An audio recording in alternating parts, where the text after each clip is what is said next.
But you always knew you'd be the one to work while they all play. And you'd lay awake at night and scheme of all the things that you would change, but it was just a dream.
What a night, man! What a night! My boy TK's making a statement over there in West Virginia, man. Look at him. TK making statements left and right on Dynamite tonight.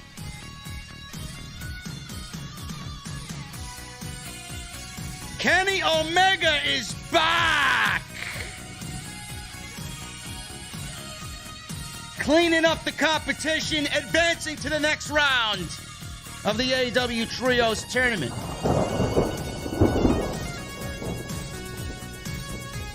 CM Punk is back. Bro, Phil, listen, bro.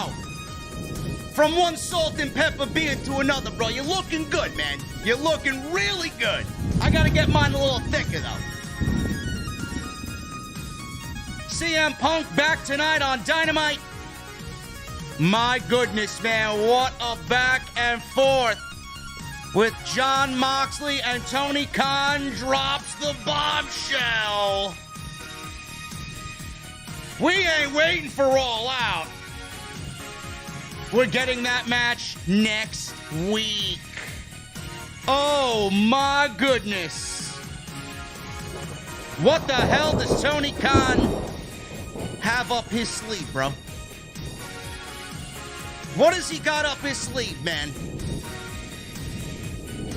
Does he have the asshole from Plainview, Long Island on speed dial? Jesse and I are going to talk about it.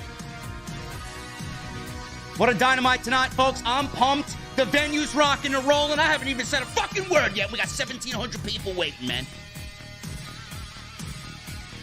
I got my cold beverage. I got my cold beverage. And I hope you guys got the same, man. I'm going to the OTS venue. I'll be at the beer garden, but before I park this beautiful Mustang, and yes, bitch, it's automatic, I got one question for you. What the fuck are you guys drinking? I'll see you over there.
AEW successful? Why is Tony Khan running his promotion better than Vince McMahon and Bruce Pritchard are running Monday night and Friday night? Long-term booking.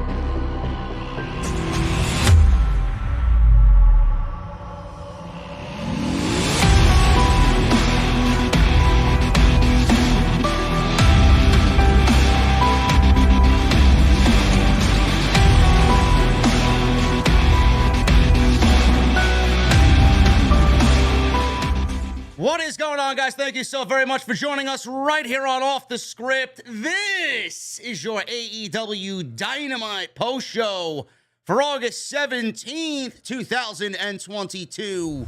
I'm your host, JD from New York, as always, coming to you live from the OTS Beer Garden. Thank you guys so very much for joining me on your Wednesday evenings, wherever you may be. As always, I'm joined by the Chi-Town Smart. Scissor me, Jesse. What's going on, bro?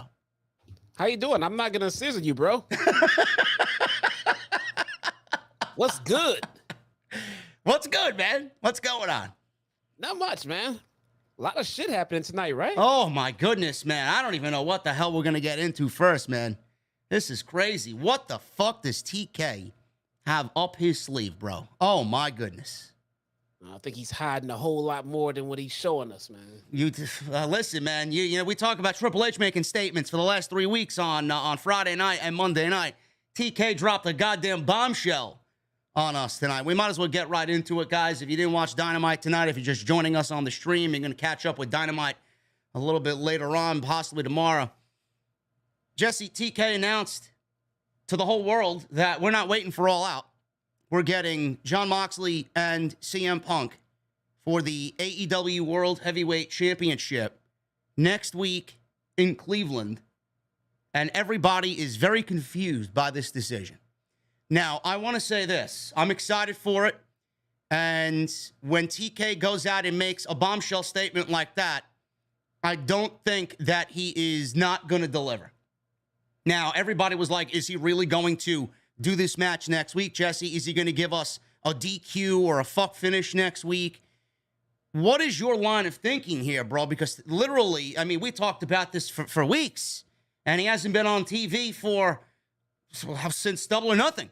But is the asshole from Plainview, Long Island on speed dial, bro? Yeah, I got a theory about what's going on. And it goes back into last week. And I didn't really press it too much because I didn't feel like hearing the bullshit from your fans. But you already know what I'm talking about. So wait, you're calling my fans assholes, bro? Bro. You're calling my VIPs assholes, bro? Bro, I call you an asshole. Yes, you Why do. would your fans not be assholes? I'm an asshole most of the time, so don't take it as an insult. You know, who media says that you're a genuine asshole, bro? No. Get on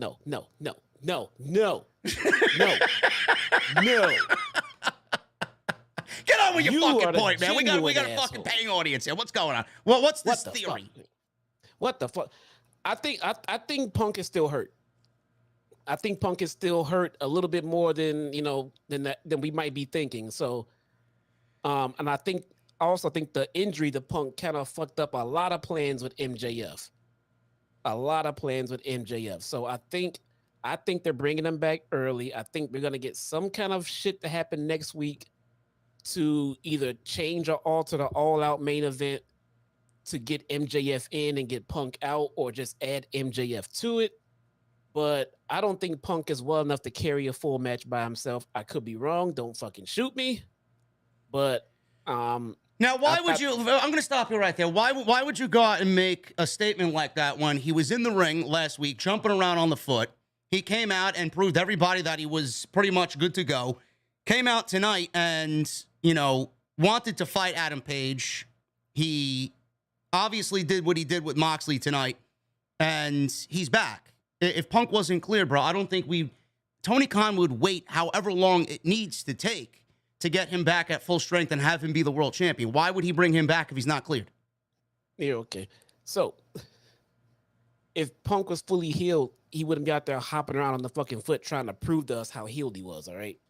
So start right there. I mean, what was he trying to prove to us? All right, he's putting on the act that they want to put on. I don't think Punk is 100%. Yes, which was the same act at the Comic-Con. Yeah, exactly. Look, so I don't think he's 100%. I think it is a little bit of a combination of a little bit of pressure and heat coming from up north and from over there from Stanford, man, to put on something compelling. And I think that he might be changing the All Out main event due to the circumstances of Punk's injury and the timing of it and everything else. So I just don't feel like they booked us CM Punk versus Moxley to combine the titles next week on Dynamite with 1 week of fucking build. 1 week. We got about 3 minutes of a promo. That's our build. That's not a fucking CM Punk, Jon Moxley match, title unification match. No. 1 week of long-term booking, right? No. Well, I mean, listen, man, No. you're talking to the master of long-term booking here. Okay, it's in my fucking intro. It's pretty much what I've lived and died. That's the hill I've died on. What was the best wrestling match we got tonight? The best wrestling match that we got tonight was Bryan Danielson and Daniel Garcia, 2 out of 3 falls. Now, what was the main issue with that match? Too many commercial breaks. And we're gonna put on Punk and fucking Moxley next week on TV as well. He may come out and say, "Listen, we're giving you this match commercial free." No, bro. He made bank with that fucking House of Dragon shit today, man. I don't even know how much fucking HBO Max paid him. Jesus fucking Christ. I want to see the show just to see why they're fucking promoting it. I'll watch it. I don't know, man. I love me a good Dragon fucking episodic saga.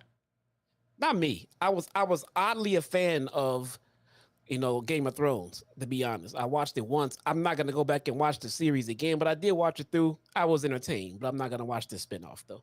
All right, you got a point about this match going on next week with fucking 4 commercial breaks in between, because if they do the match, it's not going less than 20 minutes. I mean, if they do the match next week, Jesse, you mentioned long-term booking. I want to throw something out there. It may be a little hypocritical of me because this is the hill I die on, but Moxley was the interim champion. How much of a long-term booking do you want this long-term booking to be? How long of a long-term booking storyline do you want Jon Moxley and CM Punk to be when Moxley literally was the AEW interim champion carrying the company, and it was always his job to carry the company until Punk came back and then drop the title to Punk? We only discussed it last week that it may not be so predictable with the way Jon Moxley's been performing. We said it last week. He's the MVP of AEW. He may be the MVP of all pro wrestling, to be quite honest with you. But how much long-term booking do you want when someone is basically interim champion and holding the title only till the champion gets back? How much booking do I want? We get CM Punk versus Jon Moxley, and we get a 3-minute promo where they pretty much threw out every heater that they had about each other in one segment, and now we get a match next week. And you don't think we could have done more than that? They gave us like 3 to 4 weeks of fucking promos with Punk and MJF. Yes, because they never crossed paths. Huh? They never crossed paths. How much how much story do you want between Moxley and CM Punk? I mean, it pretty much died after the fucking Roman Reigns Seth Rollins comment tonight. I want build. You can't just say, well, the match sells itself and then leave the fans to assume the rest of the story. Yeah, I know that Mox was in the Shield, and I know what happened with, the Shield being formed and how Punk wanted, Cash's own. Look, but they gotta give us more than this, man. You can't even expect the fans to fill in the blanks. They gave us 1 week of build for a title unification match. I can't believe I gotta explain this shit to you. This doesn't make any sense. You don't need to explain anything to me. This makes no sense. So what do we do? So what do we do next week? We go. You think Tony Khan is not going to do the fucking match next week? I have no idea what the fuck he's doing next week because it makes no sense. He's not announcing that match tonight and then not going into next week and not putting on the match going into next week. He's not going to do that. He would get chewed alive if he did that. I'm in the same belief as you, but it still makes no sense. It makes 0 sense. It feels like they just have to get that title off of Punk for some reason. Right about that. That's which what it feels like which would play into what we talked about last week. I mentioned this to you because you were on this thing about the last couple of weeks we saw Punk. He's still hurt. I don't really believe he's 100% cleared. So I threw it out at you, thinking, all right, well, if Moxley is riding hot so far with his interim AEW title, what if he actually does beat Punk, and then Moxley takes the title into All Out and then drops it to MJF? The story with MJF would be, he's got a gripe with all these ex-WWE guys coming in here, and it really doesn't matter who he beats first, if it's Moxley and then Punk or Punk and then Moxley. That's where they may be going with this. We may actually be getting MJF versus Jon Moxley at All Out if you are 100% correct in the fact that you think that CM Punk is still injured. That makes sense. If that's the case, that would make sense. Yeah, the story with MJF having the issue with the ex-WWE guys. But the fact that we were waiting for this feud. We were not waiting for this match, bro. We were not waiting for the match of Punk and Mox. We were waiting for the feud, and we got 1 week. 1 week. That's not enough. They can tell a lot more of a story than this with this kind of matchup than 1 week and then go into a Dynamite fucking match where they're gonna fucking unify the titles. What story do you want, bro? I mean, I could come up with a variety of matches that give us a couple of weeks of TV, and then we get the pay-per-view match. FTR is booked with Wardlow in this fucking Jay Lethal garbage, so he doesn't even have his boys in FTR. And Moxley's got the Combat Club with him. What is Punk going to do with Moxley to build outside of dropping a pipe bomb here and a pipe bomb there and cutting a great promo on Moxley? What type of build do you want? That's the question I'm asking you. What type of build do you want? Bro, we can get so deep into a feud between Moxley and Punk and everything else. There's literally years of content there to just build a feud for a couple of weeks. I can't believe you think that all they pretty much get is a few minutes of a promo segment, and that's good. Roll with it. That's about all we need. I'm not saying I disagree with you. I'm saying, what do you want, and how do you expect Tony Khan to generate the biggest amount of buzz? He's probably waiting to bust his nut, bro. I mean, he's finally got his roster back at almost 100%. All those plans that we were talking about, now he's looking at them and they're staring him right in the face. So, I mean, are you confident? This is my other question. This is my other gripe with this. I agree with you. I totally get where you're coming from. But my other side to this whole problem is, if it really is Punk and MJF, do you feel like, without doing the Moxley match with Punk at All Out, I mean, do you think if they actually did MJF and Punk at Full Gear and they built it like you would want it to be built, is there enough ammunition there to last from here all the way till the end of November? For Punk and MJF? Yes. What are we going to do that we didn't get in the last 2 matches? Well, let's stick to All Out first. He set us But MJF up is the catalyst in this, bro. This is the reason why he's fast tracking this. Has to be. Right. Well, we believe. So, if the plan is to have MJF come out next week and interfere with the title match, why aren't we just doing that at All Out? Why are we fast tracking that interaction to next week? I don't know. Why not just have the match at All Out and bring MJF out to interfere or do whatever it is he's probably going to do next week at the pay-per-view? And then we get the weeks of build from now into All Out between Mox and Punk. Why are we moving this match to what everybody pretty much assumed would be at All Out to 1 week away with a quick startup promo from Punk, threw out some fucking hardballs, and then had them fight each other off for a few minutes? Now we're gonna blow it off next week, bro. I can't sit here. I can't sit here and think that Tony Khan does not have CM Punk fucking written in blood in that main event for All Out. CM Punk has to be in Chicago on that main event. He has to be. So is it a triple threat match now? I mean, if you think about it in a triple threat sense, I mean, he wants to keep Punk looking strong. He wants to keep Moxley looking strong. He does. You got to look at it from Tony Khan's perspective, bro. If I'm Tony Khan, I'm looking at Jon Moxley. I'm like, all right, bro, you did your thing. Now you got to drop it to Punk, and then you go back to the fucking Blackpool Combat Club and just sit there behind Bryan Danielson and Claudio, who are going to be just as hot, if not more hot, than Jon Moxley, and then he's going to fade into the background. He wants to keep, to me anyway, if I'm Tony Khan, like I said, he wants to keep both of these guys looking absolutely red hot. If we do Moxley and Punk, one of them has to lose. I don't think that CM Punk and Jon Moxley are going to be treated that way by Tony Khan. I do think that if we include MJF in this thing and he fucks the match up next week and he really comes back and, causes this chaos for the company to a point where he forces Tony Khan to put him in the main event and he beats 2 ex-WWE guys in the main event, bro, that's a statement made and it validates everything he said in that pipe bomb promo. And, I don't know who gets pinned in that match. Maybe he pins Punk to get the advantage in their feud. I don't know. They could come up with a way to keep both guys looking strong while MJF walks out with the championship, and then we have a hostile takeover of MJF and AEW. So what I think they're actually gonna do after hearing about this news and everything else, I have no fucking idea.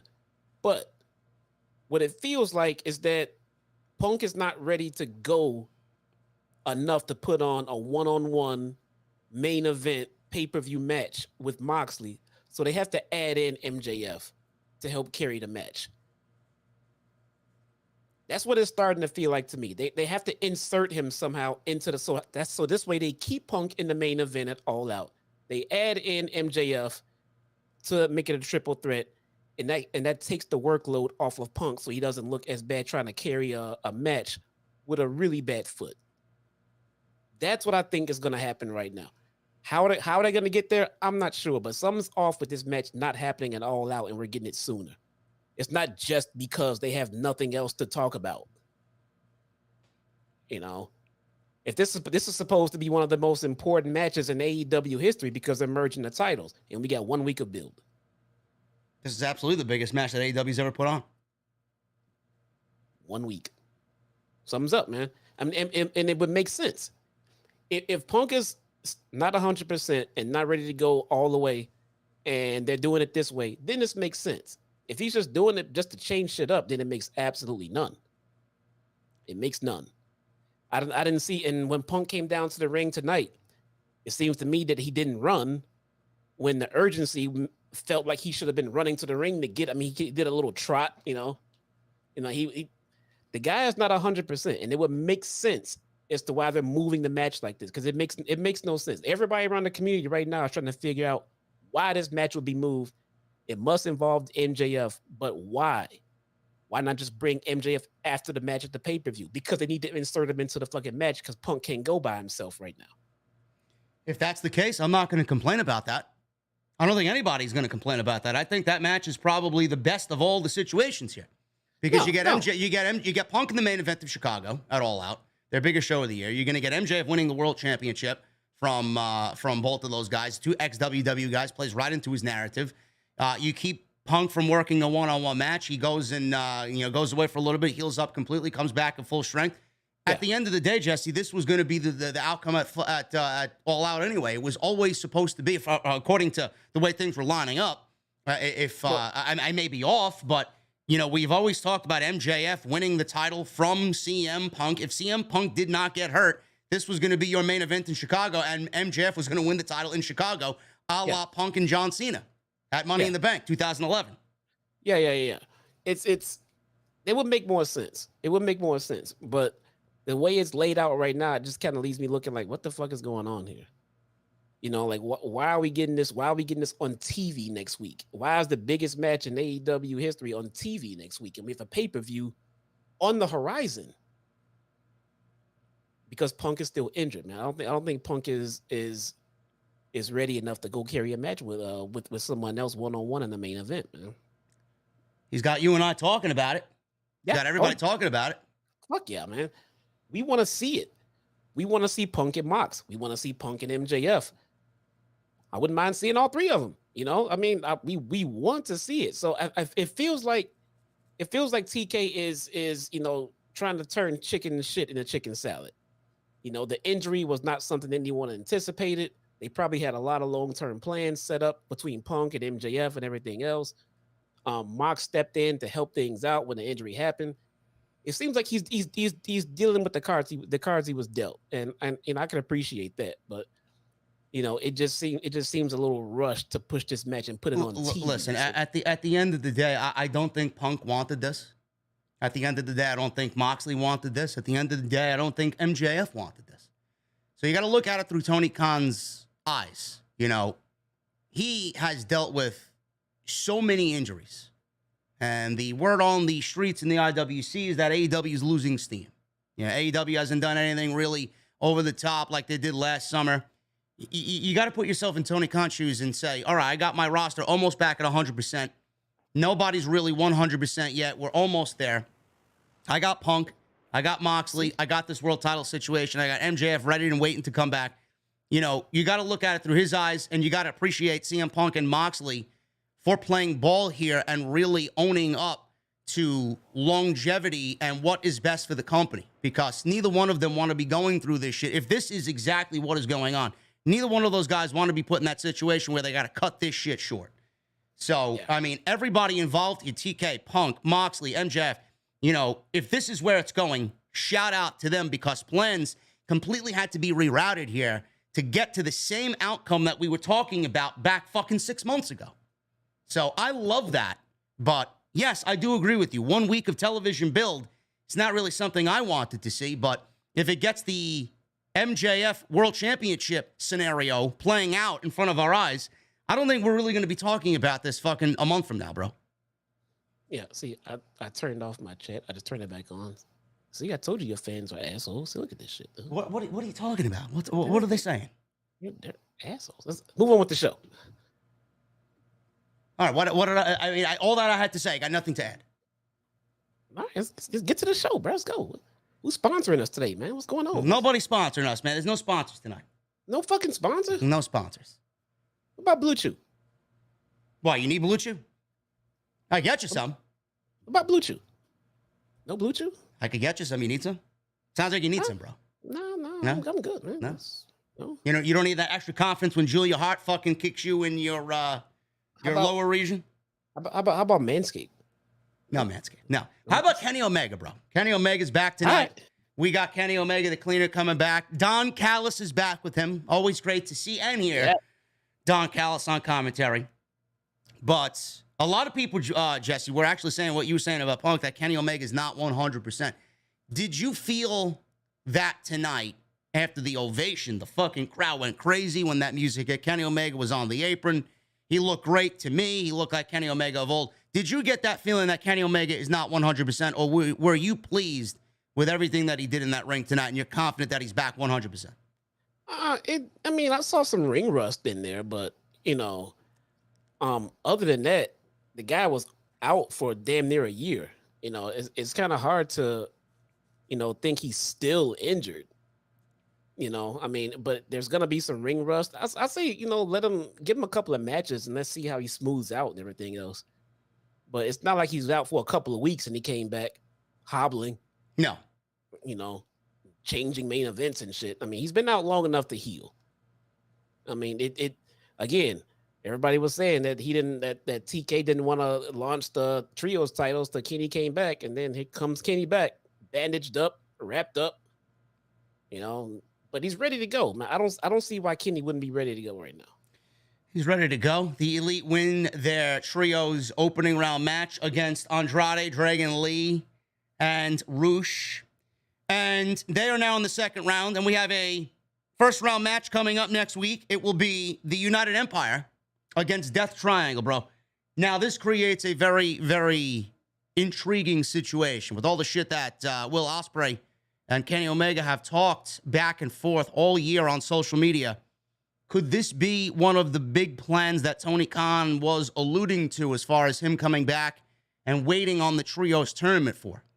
Do you think we see the United Empire versus the Elite, or do you think we get Death Triangle next week overcoming the United Empire? I couldn't see the Elite at least not going all the way to the championship for this one, man. At the very least. I mean, everybody's expecting them to win them. I mean, and why not? You know, that'll definitely bring the most attention to those titles. Maybe it's for the best, you know, or if not, I see them going to the finals and putting someone else over. But I mean, they should be an integral part of this tournament, though. So you think they go and wrestle the United Empire next week? Yeah. And then they beat Will Ospreay in the United Empire. They go to the finals, and I mean, we talked about it last week. I don't know who else in the community has talked about it. I mean, I don't listen to anybody except one or two different shows, but I know we talked about it. Hangman Page doesn't really have any plans going into All Out. I'm predicting Dark Order, bro, on the other end against the Elite, and Adam Page playing a big factor into that being the final. Could be. He could be standing on the other side of the ring, but Dark Order. You know? And then what's this shit? And then at the end of the match, at the end of the show tonight, we got how many turns are we getting around here, man?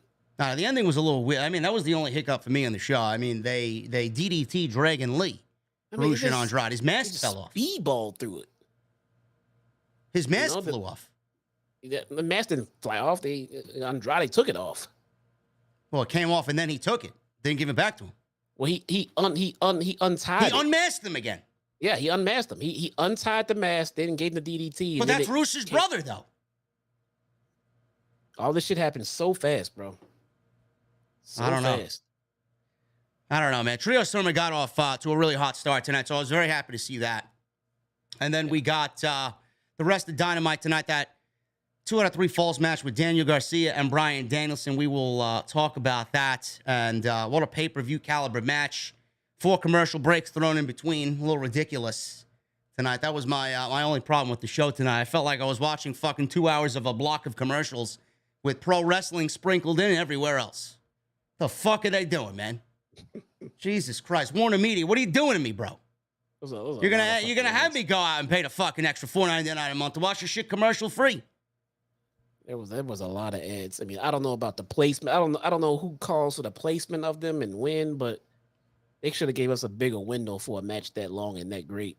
Oh, you got to give us all these commercial breaks because we got House of Dragons. 6 commercials throughout a 2-hour show. I mean, I get it. You got to pay the bills. I get it. But, I mean, come on, man. How long was the match? Like, what, 20, 30 minutes? Yeah. I mean, it'd have been great if we could have got through that match with 2 breaks. Just 2. You know, if we're going to give us a 20, 25-minute match, dude, 2 breaks, fine. Yeah, they kind of littered it with breaks, man. Yeah. Overall, we got a great show tonight. Dynamite, Tony Khan said it was going to be a, what did he say? I don't know. It was turning of the page, opening up a new chapter in AEW, whatever he said on social media today. But basically, it was a can't-miss show. But, yes, it was a can't-miss show. Punk Moxley, and then Kenny Omega. Trios Tournament announced that Bryan Danielson-Garcia match, which basically set up Danielson and Jericho at All Out. We will talk about what is looming for All Out, shaping up to be one hell of a card, and we will go over that tonight, as well as your AEW Dynamite review right here on Off the Script.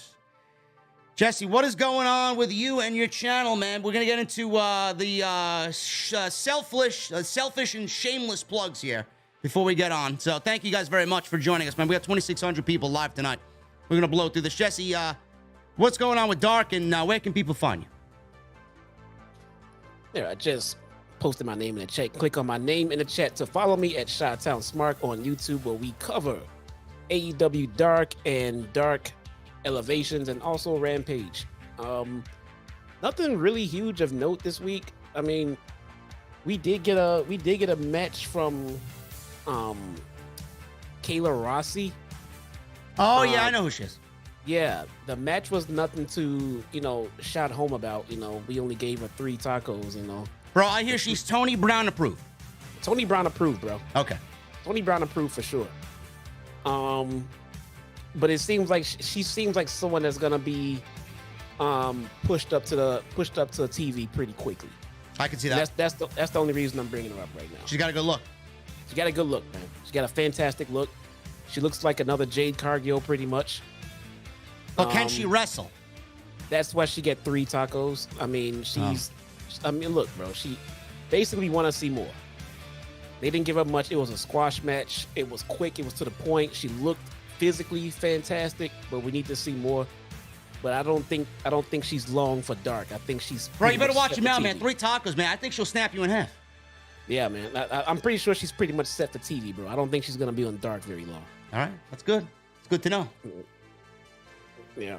So go follow Jesse. He's on YouTube. He does Dark Watch-alongs. Me, you can follow me on social media at JDfromNY206. That's Twitter, Instagram, TikTok, and Cameo. Links are down below in the description of this very video. Go check out the extra I did today. We talked about Triple H possibly tampering with some AEW talent. Talked about Sasha Banks getting her car broken into in Oakland, California. Shocker there. And Johnny Gargano may be headed to WWE in the latest update as it pertains to Johnny Wrestling.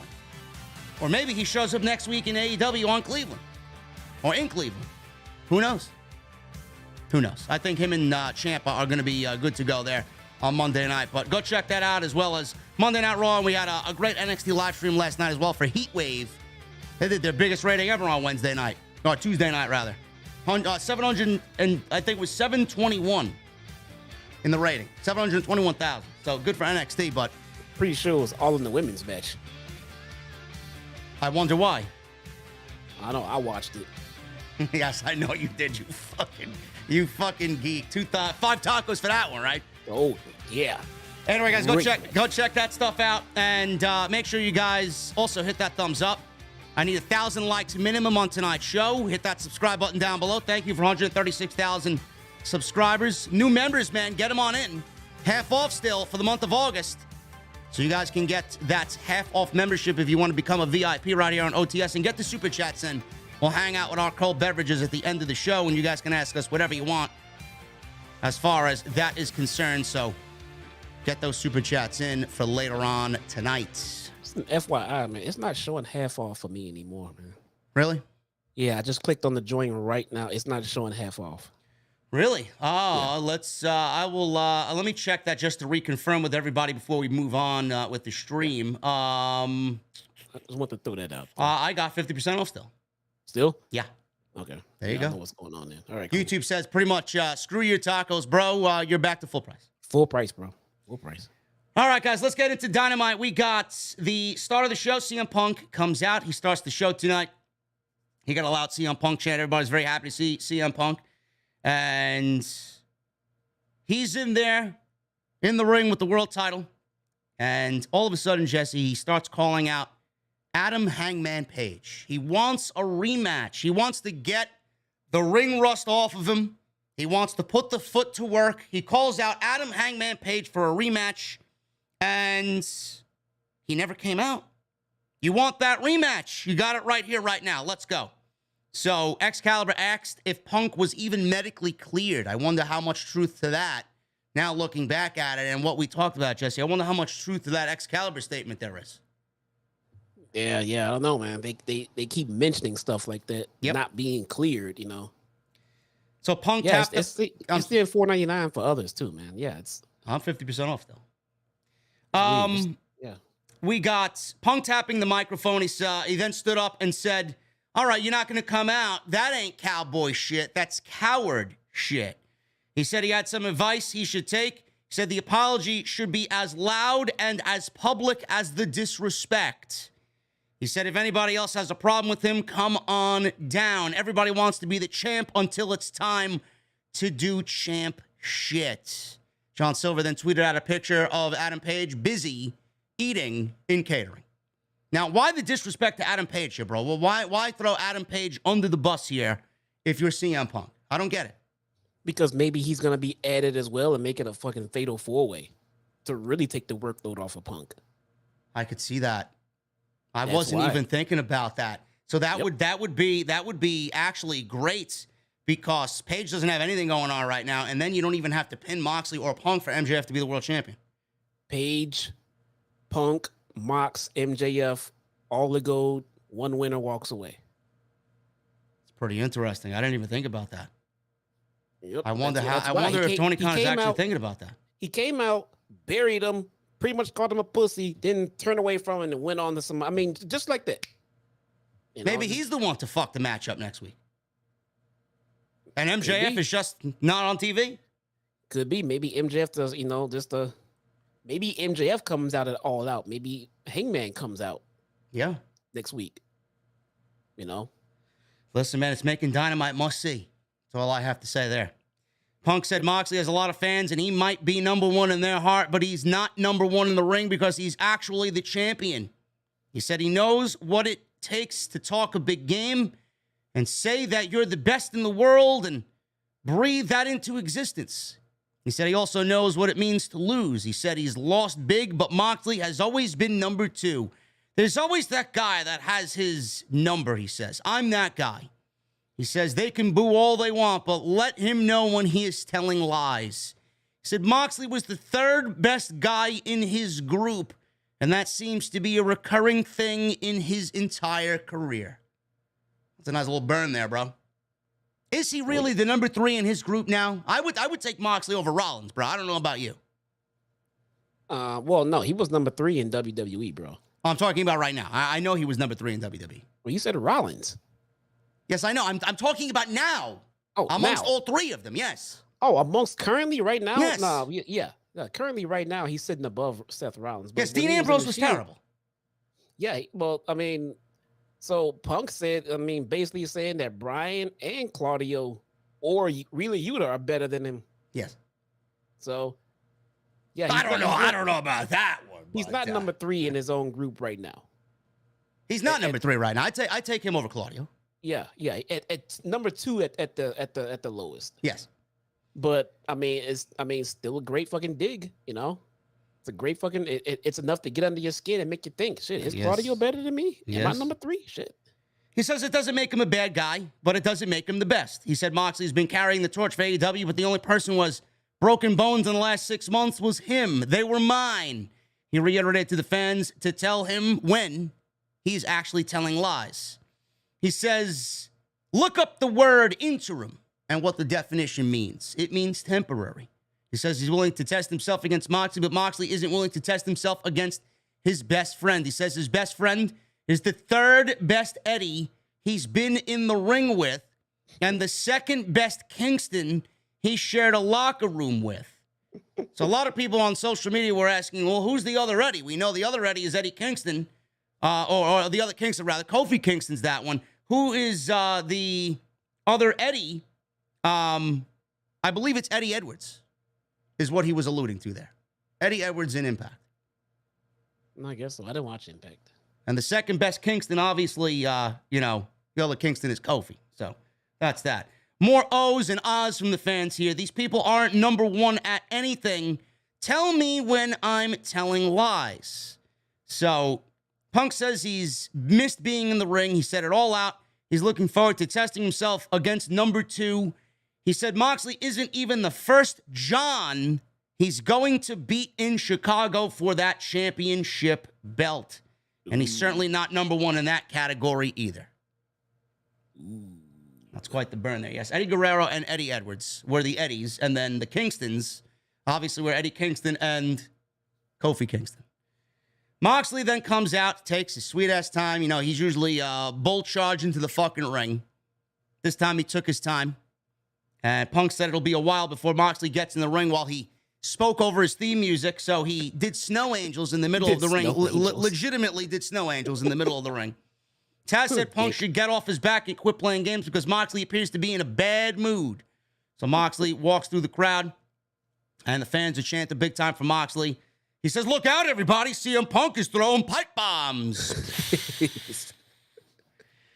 He says he's doing what he does best, which is write a check with his mouth that his body can't cash.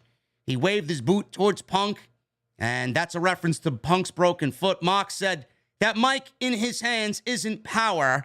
He says it's just a mic, and all the words he spits into it don't mean shit. He said the belt on his shoulder doesn't mean shit. Who's living in a fantasy world now, says CM Punk. Moxley said, oh yeah, the belt over my shoulder doesn't even mean shit, and they both threw their belts down on the floor in the middle of the ring. He says he's the heart and soul of AEW, and every time he hears interim, it makes him sick. Punk said Mox can be the heart and soul while he'll be the dollars and cents. That had to be another line that gets under Jon Moxley's skin as well. So that was a nice comeback there from CM Punk. Love that line. After a couple of moments of silence here, crowd was oohing and ahhing all over the place. Punk asks Moxley if he's done talking. Mox says, we all know you only came to AEW because you ran out of money, so don't give me that. Mox said being the best is about heart and soul and guts and fighting spirit, and we both know you ran out of fighting spirit a long time ago. He got in Punk's face and dared him to prove him wrong. I don't think you're going to do shit. So they shoulder butted each other.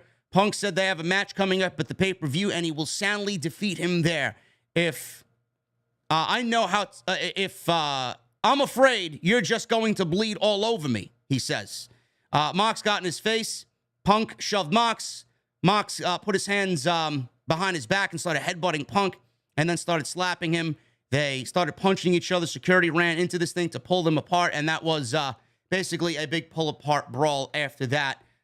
So that was pretty much the way the segment ended. And Moxley, he got taken away from Punk by security, went back again, and they started going after each other, really tried to egg this on and really make it a big, epic pull-apart brawl.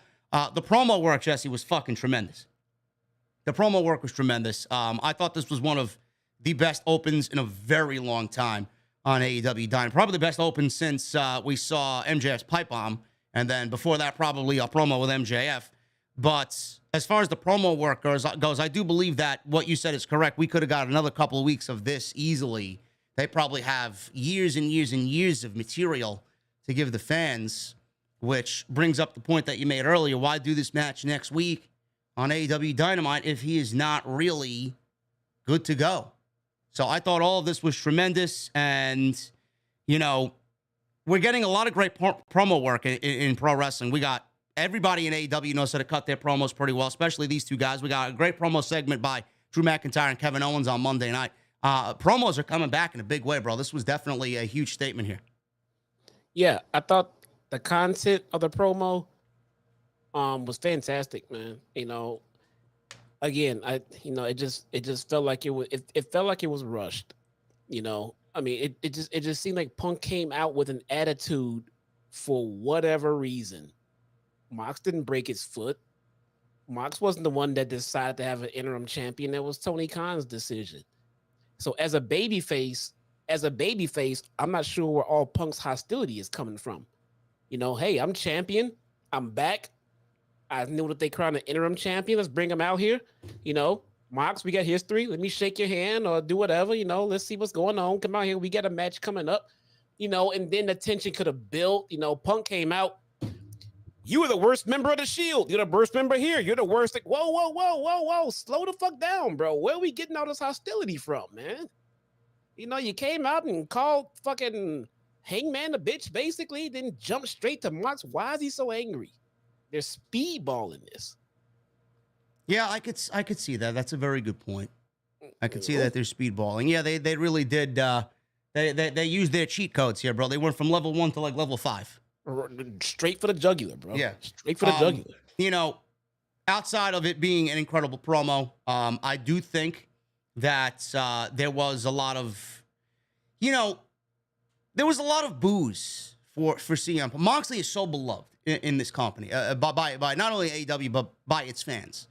And there were a couple of boo birds there for CM Punk. I wonder if that was really kind of really angering him tonight in this promo. He was very visceral tonight in a very calm way. I wonder what those boos did for him. It almost felt like he was playing a heel and then tried to dumb it down, Jesse, with the tell me when I'm lying shtick that he said 2 or 3 different times. Yeah. And then to me, I love catalyst promos and catalyst segments like what we saw tonight. I feel like when you see something that good between two guys that are absolute masters of their craft, it really gets the adrenaline flowing, not only for the fans. I can only imagine what it does for the locker room, especially Jesse, we talked about how, Paul Levesque is running WWE and he's obviously putting his best foot forward, and we want competition to be fucking great between both companies, man. We want WWE to be good and as great as it could be, so it makes Tony Khan step up his game and vice versa. Something like that is not only going to step up AEW's locker room, but I'm looking at what Paul Levesque is trying to do on WWE television. That's kind of, inspiring in itself. Hey, listen, I'm going to send my guys out there. I'm going to fucking show them what I could do here. I love everything about this, man. There's so many different aspects to this that I love. Yeah. And people in the chat are pointing out, well, Mox flipped off Punk last week. He did. Yes, he did. That's who Jon Moxley is, though. Yeah. That's not enough to get the escalation we got. I mean, I see what you guys are trying to say, but that wasn't enough to get to the escalation. Who is Moxley not fucking flipped off? Punk knows that. Cerebral Punk, you got to do a little bit more to get him that fucking heated than just flip him off. What the fuck is that? He got less heated at MJF, who called out all kinds of shit that would have got under his skin. They still went at that for weeks, and he was calmly in the ring. Mox flipped him off once, and now they got to pull apart brawls for that? It's too fast. Listen, man, it's gonna be very exciting going into next week. They got everybody talking about this. It's gonna be a must see episode next week to see where they go. And I'm excited. And I love this segment. I thought it was great. We'll see if Jesse is correct and they speedballed through all of this. And if MJF shows face next week, or if it's Paige. Paige was mentioned here. He didn't come out with the open challenge. There's a lot going on, so we'll see what happens next week. You know, if there's anything that we usually say on the show when Tony Khan gives you something and we don't really know what he's doing, I always say, let's trust in the process, especially with him. Rarely does he let us down. I mean, you know, he's had a couple of misfires, but you know, he's got a high winning percentage. So let's not doubt TK here. Let's see what he's got planned. If he's going to give us something even bigger at All Out, let's trust the process. Fair enough. Powerhouse Hobbs, man. They finally got Powerhouse Hobbs to cut a promo by himself with Tony Schiavone. And Schiavone asked why he attacked Ricky Starks from behind because he thought they were good friends. Hobbs says, I don't need any friends. Starks proved to the whole world that he's okay with losing. He says he's not okay with losing at all. He said for 2 years, Starks got to parade around like he was a gift to the business while standing behind him because he knew he'd get the job done. He said he breaks backs and he breaks necks. And as far as QT Marshall and the factory goes, he's got something for them as well. I thought Will Hobbs carried himself great here, bro. Yeah. I mean, look, it wasn't the best ever. No. But he looked good. Yeah. He looked good. He sounded good. Good cadence, good form, good. He didn't stutter over anything. He's got a believable tone. Yes. He's a scary mofo. So Yes. I'm liking what they're doing with Hobbs right now. So it looks like we're getting Hobbs versus Starks at All Out. Should be one of the undercard matches. Am I correct? Should be, and it sounds good to me. Sounds good to me, too. Chris Jericho walked out. We got Ricky the Dragon Steamboat at ringside. He is the guest timekeeper for the next match. The American Dragon, Bryan Danielson, versus Daniel Garcia. This is 2 out of 3 falls. This was pay-per-view quality. Their last match was pay-per-view quality. This was pay-per-view quality.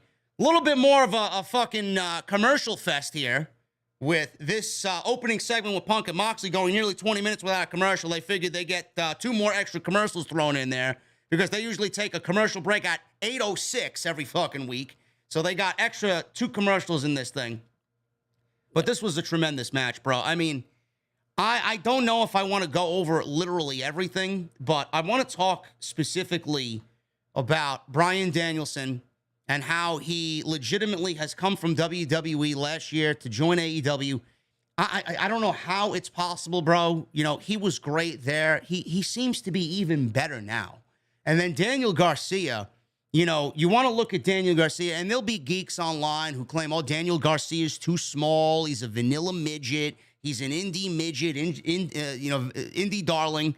Everything they call Bryan. Everything that they call Bryan, yes. And, you know, I want people to go and watch this guy's body of work. How many main events has this kid gotten for himself in 2022? How many banger matches has he put on? He's slowly but surely developing, you know, an attitude for himself and a character for himself and some charisma for himself. He's getting better on the microphone. You know, I want someone to prove to me, Jesse, that him working with Bryan hasn't elevated his fucking game. He's better now than he was on day one. He rocketed to the fucking top as Daniel Garcia working with Bryan Danielson. Yeah, working with Bryan, he gains instant credibility in the ring. Yes. No, he got a crowd full of people chanting at him, "You are a fucking wrestler, dude." He gains instant credibility. It feels like Bryan really, really wants to work with guys like Garcia and Yuta and things like that. I mean, you know, I didn't mention this, you know, last time you saw Bryan, you know, when he cut that promo, but it feels like Bryan Danielson, is on a legit bump count right now. I mean, it seems like he is not. I mean, I don't know. It's the way he cut that promo and the way he came off and everything else. It sounds like he's just not gonna be around forever. You know what I'm saying? Well, he did say that he joined AEW for the next 3 years to fucking hurt people and wrestle. I would assume that after this run, he's finished. Yeah. Or he at least goes on a fucking Brock Lesnar schedule and has 4 or 5 big matches a year, and that's it. I'm hoping I'm hoping he's able to go ahead and fulfill his 3-year contract. Let's just put it that way. He seemed a little troubled and a little bothered about some information he may have had and everything else. And he wants to get some wrestling out, some wrestling against some guys that he really want to have wrestling matches against. You know, I'm hoping Bryan's okay, but I was kind of worried about that promo he cut, man. Like he was kind of worried about his future. I don't know, bro. You got a crystal ball over there, son, bro. You got like fucking soothsayers over there. What's going on? Yeah, unfortunately, man, I don't like it, but I mean, I'm more often right than not in these kind of things, man. He kind of had that demeanor when he came out and had to, talk to the crowd about his future a few times. It just felt kind of off, like something's not right with him physically or with his health going. But he's in the ring. He went out there and put on a damn good match. Love to see it. I hope we get more of it. I'm hoping that we don't get cut short with our time with Bryan Danielson in the ring. I don't think so. I think he'll fulfill his 3 years. I mean, I'm not really concerned about it. I mean, I would like for them to not do fucking pile drivers to Bryan Danielson. I don't want to see pile drivers executed in his match, which we saw tonight. I mean, it looked very safe. It looks safe, but I mean, can we not? Yeah, really? I agree. Anyway, this was the best 2 out of 3 falls. Garcia got the first fall here, and this was a great first fall victory for Daniel Garcia. Hard chop exchange here. Garcia hit a butterfly suplex into an armbar. Danielson reversed it into a regal plex. Garcia escaped out to the floor. Danielson hit a diving drop kick. Garcia came back with a back suplex on the outside. He laid in some hammer and anvil strikes. Danielson turned a sharpshooter into a triangle. Garcia fought out with a pile driver before locking on a hammerlock sleeper, which looked fucking beautiful. And this forced Danielson to, I don't know if he tapped out or if he passed out, but he won the fall. He won the fall 1-0. Garcia then backs away. He then tells Bryce Remsburg, count him, count him, count him. I thought there was going to be a little break in between, and then they were going to go to commercial, ding, ding, ding, when we get back from commercial. They didn't do that. They went right into the next fall here. So Danielson barely made it back to his feet for a second fall. Garcia smacked him with some chops, and he maintained control throughout a commercial break before we got everything tied up at 1 here. Danielson was busted open after a DDT on the concrete. Garcia went back for the Dragon Sleeper again that he won the first fall with. Danielson turned it into a cradle in about 15 minutes into the match, and we got Danielson getting a sneak pinfall victory here on Garcia. It is now tied 1-1. So right now we're going through this thing, and it's tremendous. And we're going to pick it up in the third fall here. They had a great back and forth strike exchange here. Garcia locked on a sharpshooter. He was calling for the Dragon Tamer submission hold, but Danielson turned it into a label lock. Garcia locked on a pinning combination to escape, but then Danielson, he kind of drop kicked Garcia into the corner, laid in some chops. Garcia comes out of the corner with the Busaiko knee on Danielson. He goes for a quick cover, gets a 2 count, so he tried to beat Bryan with his own move. Danielson then fires up. He gets some knuckle locks on Garcia. He starts attacking with his forearms. Then he goes to the ground and pound. He starts kicking Garcia's head in like he usually does with those signature boots to the face. Garcia reversed it, did the same thing to Danielson, and Danielson then locked on another triangle. Garcia wasn't strong enough to get another pile driver on him, so he just went for some desperation strikes. They didn't do anything. Danielson applied the label lock, laid in some elbows. Referee stopped this thing shy of 30 minutes, and Danielson wins the 2 out of 3 falls match, 2-1. Incredible match.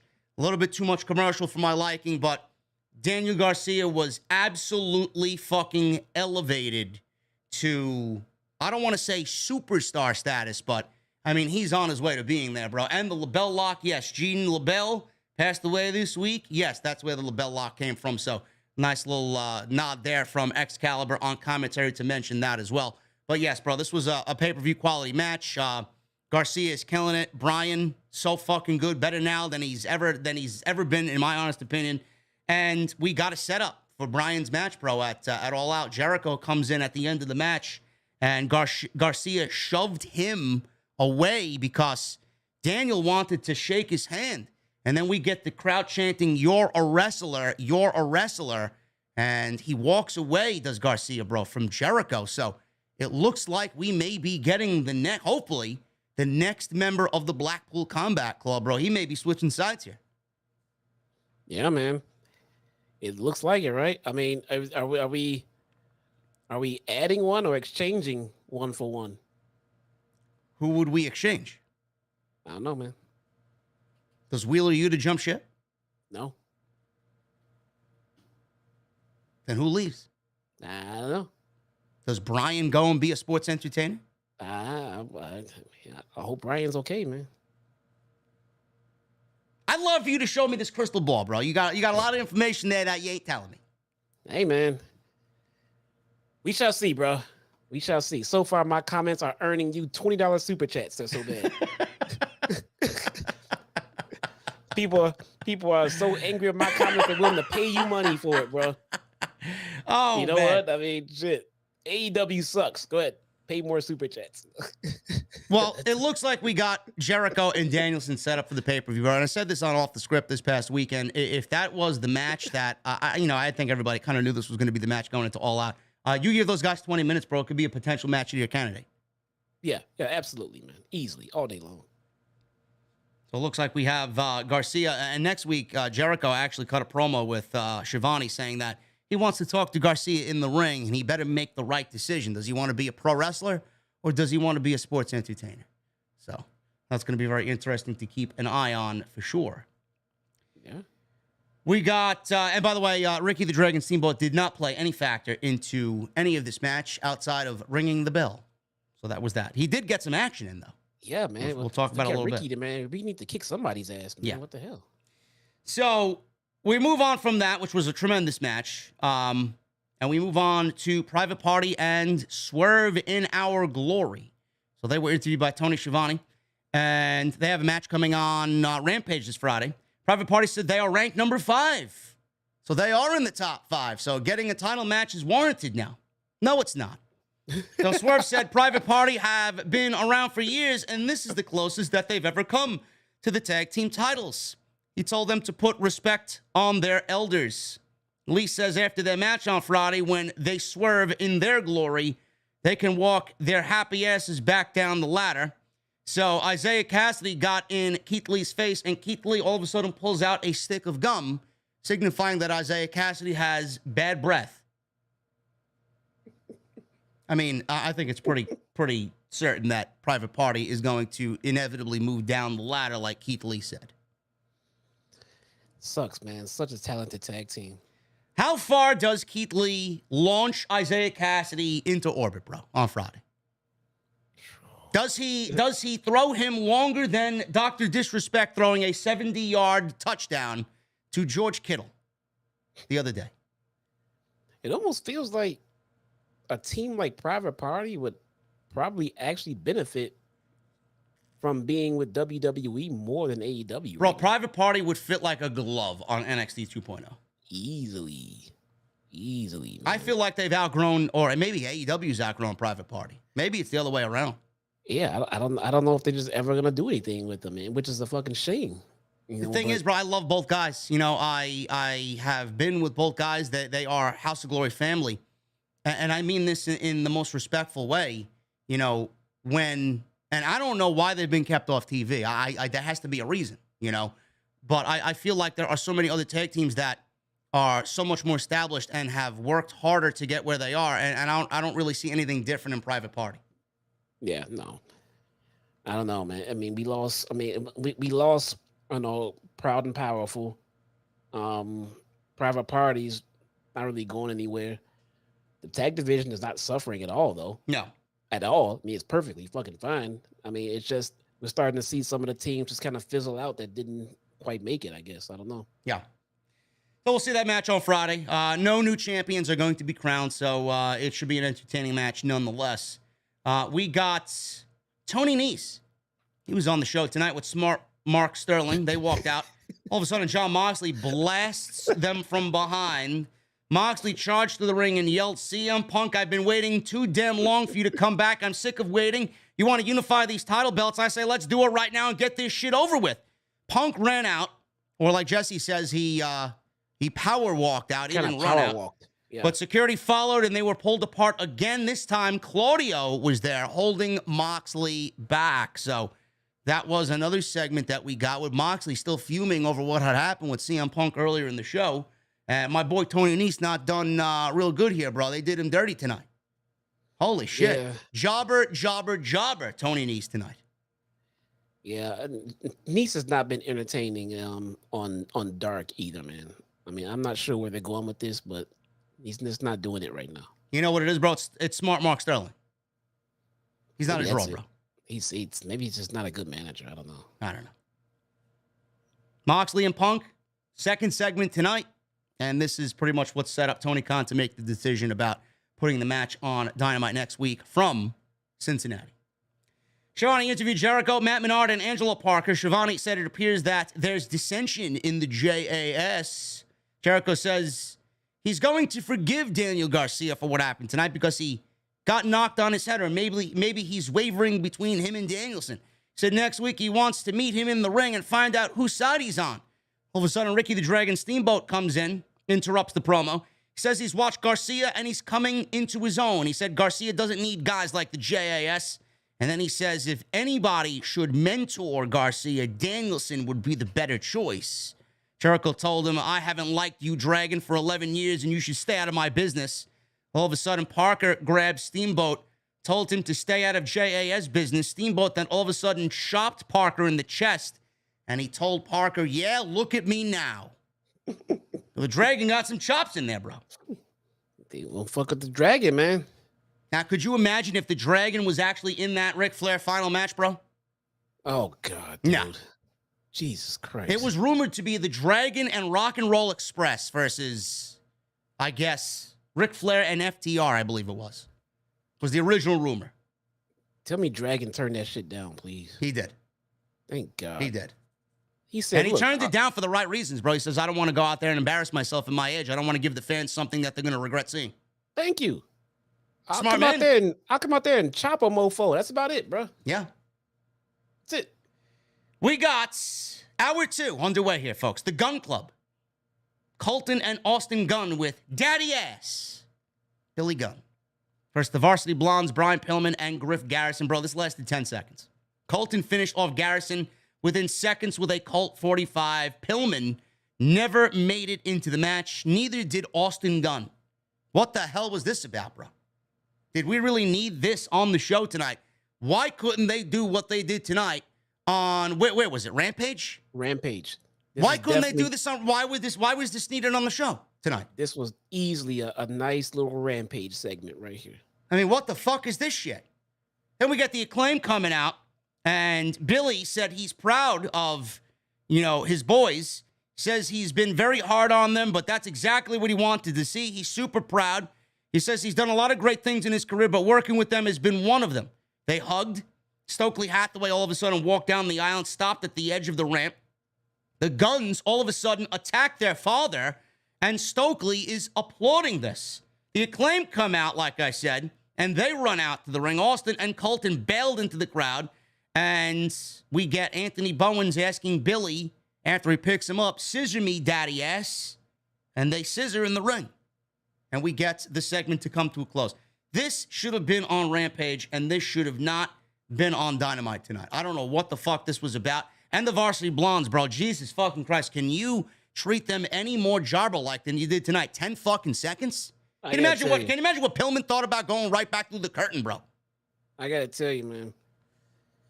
And I'll tell you what Pillman thought, because of a fan tweeted that the Varsity Blondes should be treated better, and Pillman liked the tweet. Yeah. So I mean, I don't like how they were treated either. I think the Varsity Blondes were a very good-looking, up and coming tag team. That this could have been given to some local jobbers to do. Yes. They didn't have to do this to the Varsity Blondes. I mean, if this is the segment they wanted, they could have done this with any damn body. Grab some local people from the town they were in and accomplish that. I don't know. I don't know, man. I didn't agree with it either. Well, all the independent talent that they have access to, bro, they had a fucking Barry, Pillman, and Garrison. Very, very good young tag team to work on for down the road. Just I'd rather have. They're not on TV very much, but if you're gonna bring them on TV for this, Just leave him off. Yeah. Just leave him off. And I don't know, maybe I was getting into my imaginary fucking thoughts during this segment, but for some reason, with the ending up at being 10 seconds here, the 10-second match, you know, when Billy Gunn went to go hug his sons, I thought he was going to give them yet another test. And I mean, you could fucking black out your screen, Jesse, if you want, with what I'm about to tell you. I thought Billy Gunn was going to fucking usher out Road Dogg, and we were going to get the New Age Outlaws to be the final test for his sons. God, no. I thought Road Dogg was going to come out, bro. I thought the New Age Outlaw was going to be on Dynamite because I didn't think this was going to end in 10 seconds. Nah, me either. I mean, they could have gave us a nice little match. Now, I get it. They got time to deal with and stuff like that. Why? Again, this match could have happened on Rampage. I may not even watch Rampage on Friday. After what happened on Friday, last Friday's Rampage, I may not even watch Rampage, bro. I'm fucking sick of Rampage. This actual match itself, they could have gave us an actual match itself, and it could have happened on Rampage, man. I don't know. So, I don't know. I have no idea what the fuck is going on with some of this stuff. You know, if you go back to about a year ago and just listen to me now versus, I mean, it just feels like the tides have fucking turned. You know, we're loving WWE and we're sitting there trying to figure out what the fuck AEW is doing. I mean, WWE was not perfect either, bro. No, it's not perfect. But like you just said a few minutes ago, you know, the trajectory has shifted. You know, it looks like one company's on the upswing and the other one is just kind of floating right now. Issa with a 14-month membership. Issa. Whoa. What's going on, Issa? She says, CM Punk, I'm the dollar signs of this company. Also, CM Punk agrees to a money match on free TV.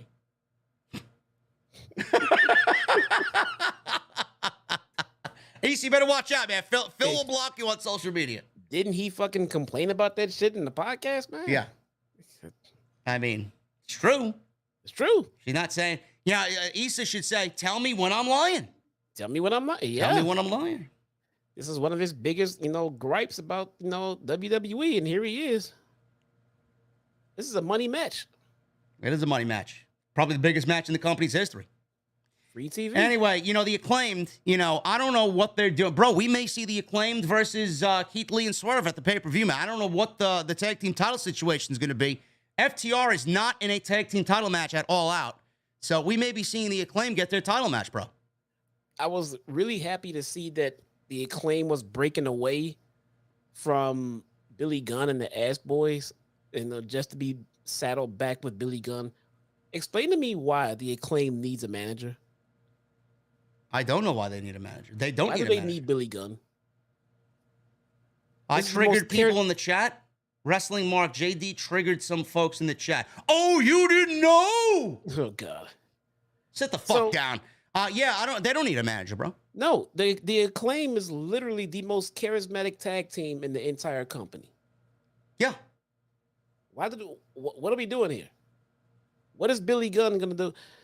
Scissor me, daddy ass. Yeah, I thought they were gonna get away from the hokey shit a little bit, but here we are, back to scissoring. I don't know, man. I thought we were over this shit, like you said. Let's move on past this shit. Clearly, the Guns aren't ready there for the main event spot. The Acclaimed is getting over big time. Everybody loves them. Let's get them in a title match, and let's get. I don't know if it should happen now, but somewhere towards the end of the year, maybe early 2023, I would say the Acclaimed tag team champions. The Ass Boys need their father more than the Acclaim do. Yes, they have minimal charisma. I'm not gonna say they have no charisma. Their mic skills definitely need help, but the whole team vibes together. The father and the Ass Boy, it all fucking works. It all works. Leave all three of them together, man. The Acclaim does not need Billy Gunn or any other manager. They are perfectly fine on their own. So again, I'm not too sure where they're going with this one. I don't know, man. We'll see. We'll find out. Acclaimed may be getting a title match at the pay-per-view. We got a couple of weeks left to go. We'll see what happens there. You talk about, Jesse, you texted me tonight in regards to Jungle Boy. You texted me tonight in regards to Jungle Boy, man. You said Jungle Boy should not have a microphone in his hands. Get the microphone out of this man's hand. I'm going to say the same thing about Sanjay Dutt, bro. Oh, get a microphone out of that man's hand and put it in Jay Lethal's hand. Heated, man. He looks like Ric Flair on coke giving promos. I don't know what the fuck this was. Apparently, we got a video package with Sanjay Dutt, Jay Lethal, and Satnam Singh. They are going to be put in a 6-man tag team match at All Out, and it's going to be Wardlow and FTR teaming up together against Jay Lethal, Satnam Singh, and Sanjay Dutt at the pay-per-view. Bro, I find it very difficult to believe that Tony Khan does not have solid plans for either FTR or Wardlow, the AEW Tag Team titles and the TNT title going into his biggest pay-per-view of the year. To me, that is a fucking fail. That is a fail. LTB. I think you need to change your intro to your show, man. That LTB shit is starting to... I don't know, man. Yeah, we're going to change it. It feels like Tony is shook, man. Did Papa H shake up Tony, man? I mean, if I'm Tony Khan, I'm a little shook from Triple H. Where's this? I mean, we just had this smooth, casual, perfect long-term booking scheme, and over the last few weeks, it feels like TK's been flying by the seat of his pants with the fucking pin, man. Is it just me? Well, this match doesn't make any sense. This is not a pay-per-view match. This seems like a fucking dark match. Minus Jay Lethal, of course. Jay Lethal's fucking great. I don't know why we aren't doing Wardlow versus Jay Lethal again. I'd much rather see that than this 6-man. FTR does not belong in this fucking match. Bro, we're getting Satnam Singh versus Wardlow. Yes, we're getting it at the pay-per-view in a 6-man tag, and he's going to powerbomb him in the 6-man tag. Oh, no, we're going to get a one-on-one clash of the behemoths. Why aren't we getting FTR versus Swerve in Our Glory?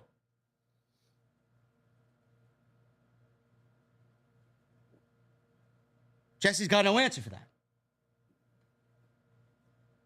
This just feels like Rampage taking place in Chicago, bro. I'm not about that. The TNT title is fucking worthless. Worthless. That's what it feels like. How cold is Wardlow, bro? Yeah, he did. They let him cool off a little too much. Now they gotta heat him back up now, and he's not in the right feud to do that right now. So I mean, FTR, I understand. They've been putting on fucking banger after banger after banger. I mean, if they're not on TV for a couple of weeks, fine. Give them the R&R. Give them the rest and relaxation. But Wardlow, I mean, this guy, what the fuck has this guy done since winning the title? Nothing. They could have kept it on Lethal. Oh, not Lethal. Fucking Scorpio. Where's Scorpio? Is he hurt? He's probably hurt, yeah. Haven't seen him on TV since. And maybe that's why they took the belt off of him. Probably. Maybe he was hurt. Okay. I mean, if that's the case, all right. I don't know, man. Yeah. I'm not too. FTR is hurt, says Jeremy Lewis in the chat. They're always hurt. Of course they're fucking hurt. Look at the way they've been wrestling all year. Look at them. Just look at them. They look hurt. they look hurt. They probably have shoulder injuries from carrying 37 titles around everywhere. It almost feels, this is what happened with the fucking women's tournament, the Owen tournament. They didn't leave any competition for Thunder Rosa because everybody of note was in that tournament. Now we got the Trios tournament, Jesse, and it seems like most of the teams that are of note in the tag team division are a trio anyway, and they're all in this tournament, which leaves Swerve in Our Glory with no real competition.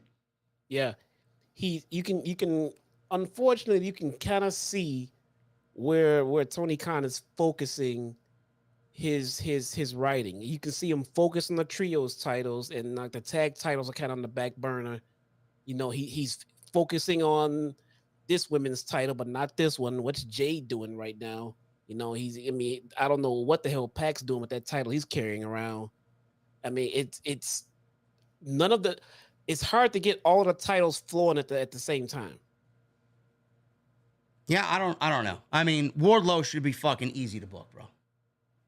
He should be mega easy to book. Meanwhile, he's missing TV dates, not having anything for him to do.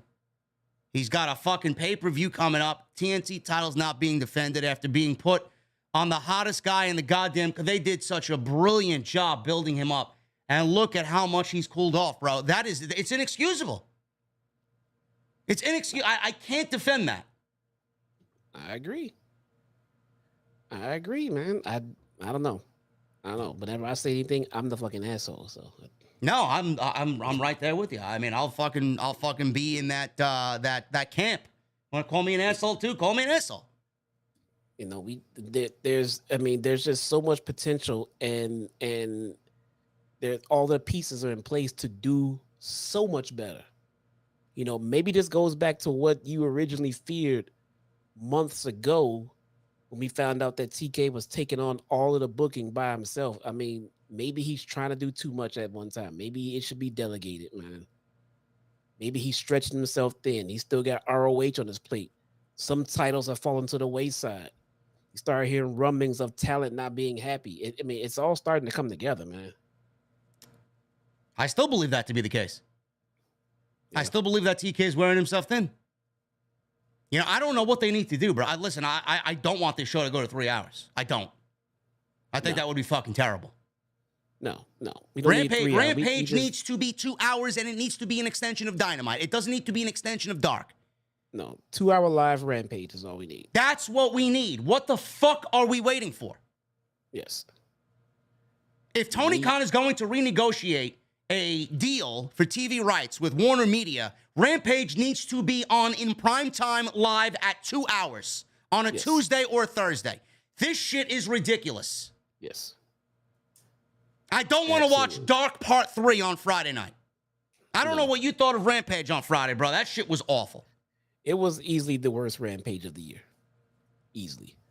What are we doing here? We got Wardlow. Like, the thing that bothers me most is we got someone as fucking good as Wardlow, and all the work that you put into that. It honestly makes Wardlow's time fucking wasted. You wasted the fans' time, and MJF and everything that he did for Wardlow in that feud wasted his time too.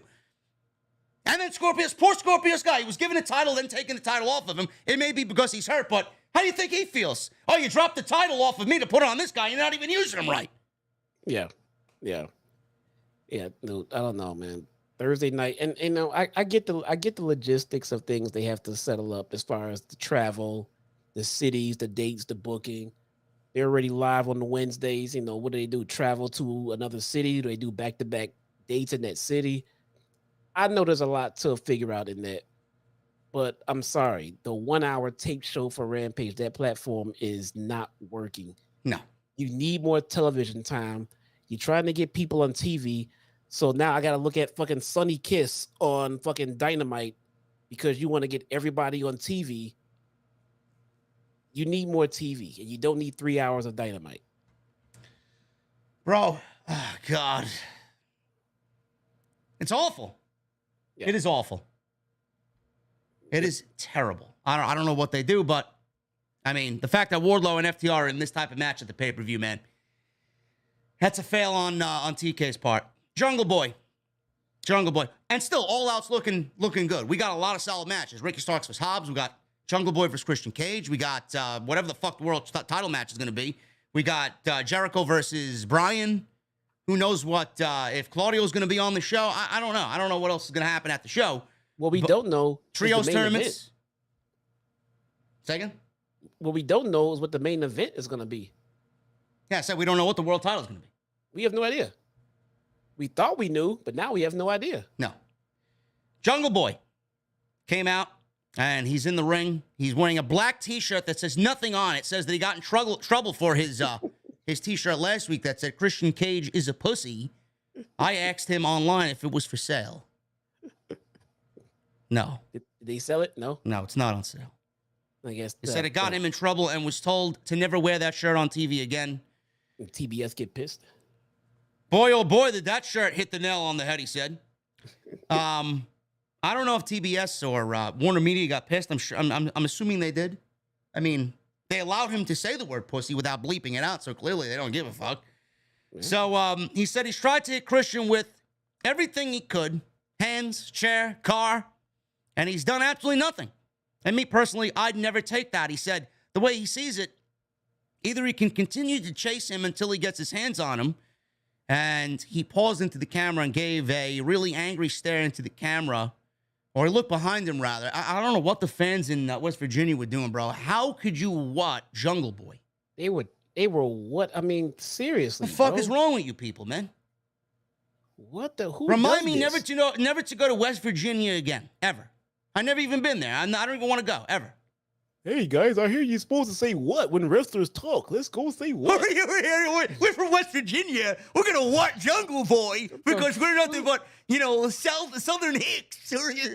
You fucking get kidding me? their asses kicked. Whoever did that shit, man. All it takes is one asshole.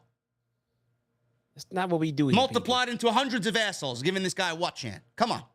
No. Anyway, so he looks into the camera and says, or you could face me at All Out and man up. Christian all of a sudden comes out, and Christian walked out, asked Jungle Boy if he was really challenging him. My answer is no, he says. Of course it's going to be no. He's the heel. He said things are getting out of hand. Said at the end of the day, he's proud of Jungle Boy. He says he's showing confidence in speaking for himself. He said before it was like he was from Charleston and couldn't form a sentence, clearly. All they know was what? Obviously, frustration boiled over when you lost the tag team championships. We said some things, we did some things, Jungle Boy, but that I don't think either of us meant. I mean, you got a little personal, but I understand. He said you wanted to go on another run with him. Fans chanted, bullshit, bullshit. Christian said, the fans have never accomplished anything, so don't listen to them. Christian said they're a family and he loves him. You're like a son to me, so please come back home. And he extended his arms, Jesse, and asked for a hug. Shivani couldn't believe it. And Excalibur says he's just fearing what he's unleashed in Jungle Boy after all that has been said to him. Jungle Boy pretended to consider this. He went in for a hug, and then he tackled Christian. Fans popped for this. Jungle Boy got a few punches in. Jungle Boy went after Christian, but Christian gave him a low blow as they went to the outside, and he threw Jungle Boy into the barricade. He then calls him he says, I hate you, you piece of shit. So he went, Jesse, from claiming that he loved him and he wanted him to come back home to, I hate you, you're a piece of shit, as he throws him into the barricade. You gotta love it. Bro, Jungle Boy and Christian Cage had the same pull-apart type brawl as Yes. Punk and Moxley, and Christian tried to bang Jungle Boy's mom. Yes. I mean, these guys have earned the right to a fucking pull-apart brawl. I mean, Yes, 'cause Christian this has tried been to long-term murder booking, Jungle bro. Boy. He took his fucking best friend. They have heat. This is long-term booking, bro. This is long-term booking. Yes. You know, Mox flipped off Punk, and now they need to pull apart brawls, and they got to change the main event of pay-per-views, and moving too fast. No, this is a perfect example of what I meant. This is the same kind of interaction, and two different stories being told here. What? What? Yeah, who does that? What kind of why? I mean, fucking casual fans, man. Bro, is Christian really banging Jungle Boy's mom? No, he tried. Tried. Okay. Tried. Okay. Well, at least we know where he gets the hair in the family. Yeah. Yeah. I'm excited for this match, regardless. I thought Jungle Boy carried himself well here. Christian is just a sniveling, fucking slimy prick heel. I love it. I mean, he's just playing an old school classic heel.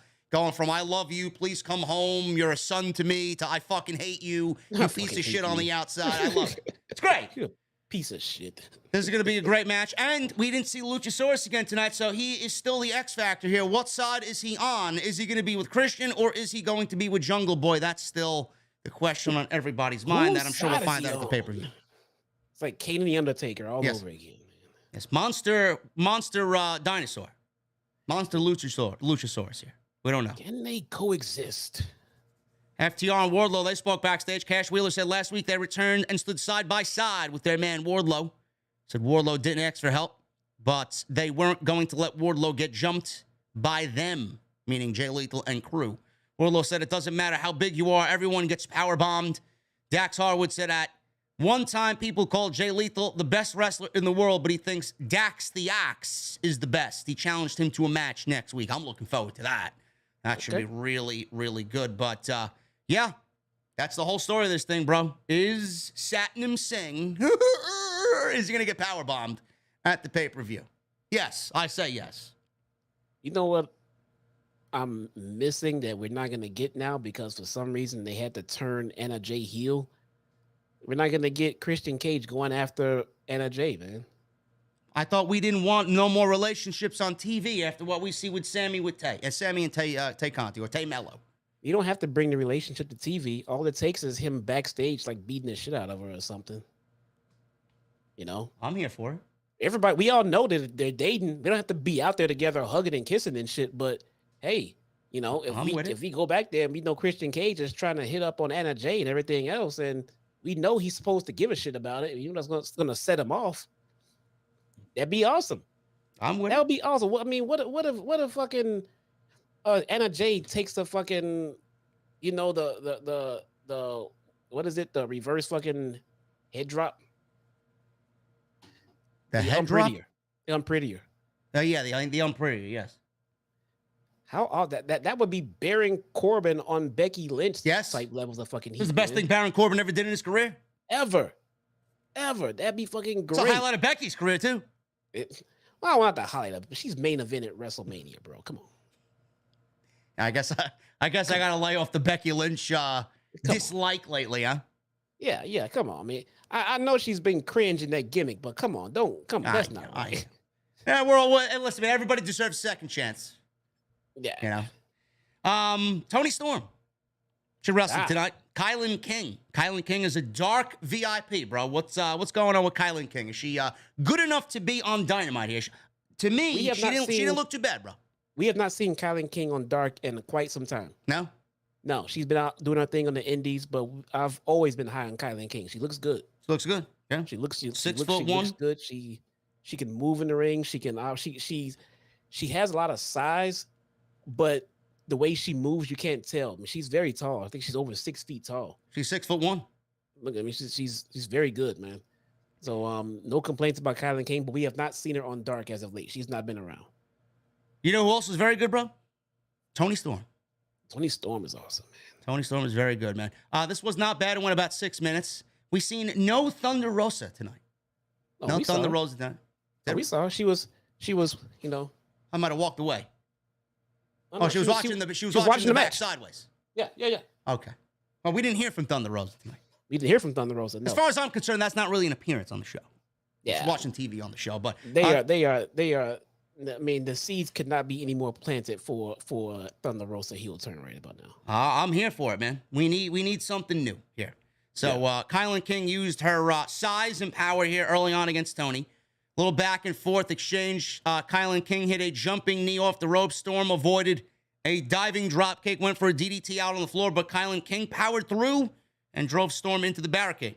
Storm countered an avalanche, back suplex into a crossbody, hit a German suplex bridge for 2. King returned with a spine buster for a 2 count of her own. Toni Storm, she now, Jesse, has named the corner hip attack, and she calls it Sweet Cheeks Music. Sweet Cheeks Music, bro. Yes. I like it. Devastating, bro. I don't want to be on the receiving end of one of them. Or maybe we do. I don't know. Music. The name's kind of lame. I don't know. But I do like the her making that her signature move though. That's kind of nice. Yes. I'm just hoping that the women are taking it, you know, well, because it looks like a concussion every fucking time she does it. It looks terrible. Yeah, and it looks good, but it looks terrible. Receiving it looks terrible. Yeah, it looks so bad. It is high impact, man. If no one's getting hurt from it, I like that spot because it looks so fucking vicious, man. Yeah. So she did that, and then a swinging DDT, and that was it. She didn't even go for Storm Zero, and that was enough to beat KiLynn King. And that was it. We're going into the pay-per-view. It was announced. It's Toni Storm versus Thunder Rosa for the AEW Women's Championship. Listen, bro, I think Toni's taking that title. I think we see a Thunder Rosa heel turn like we've been talking about, bro.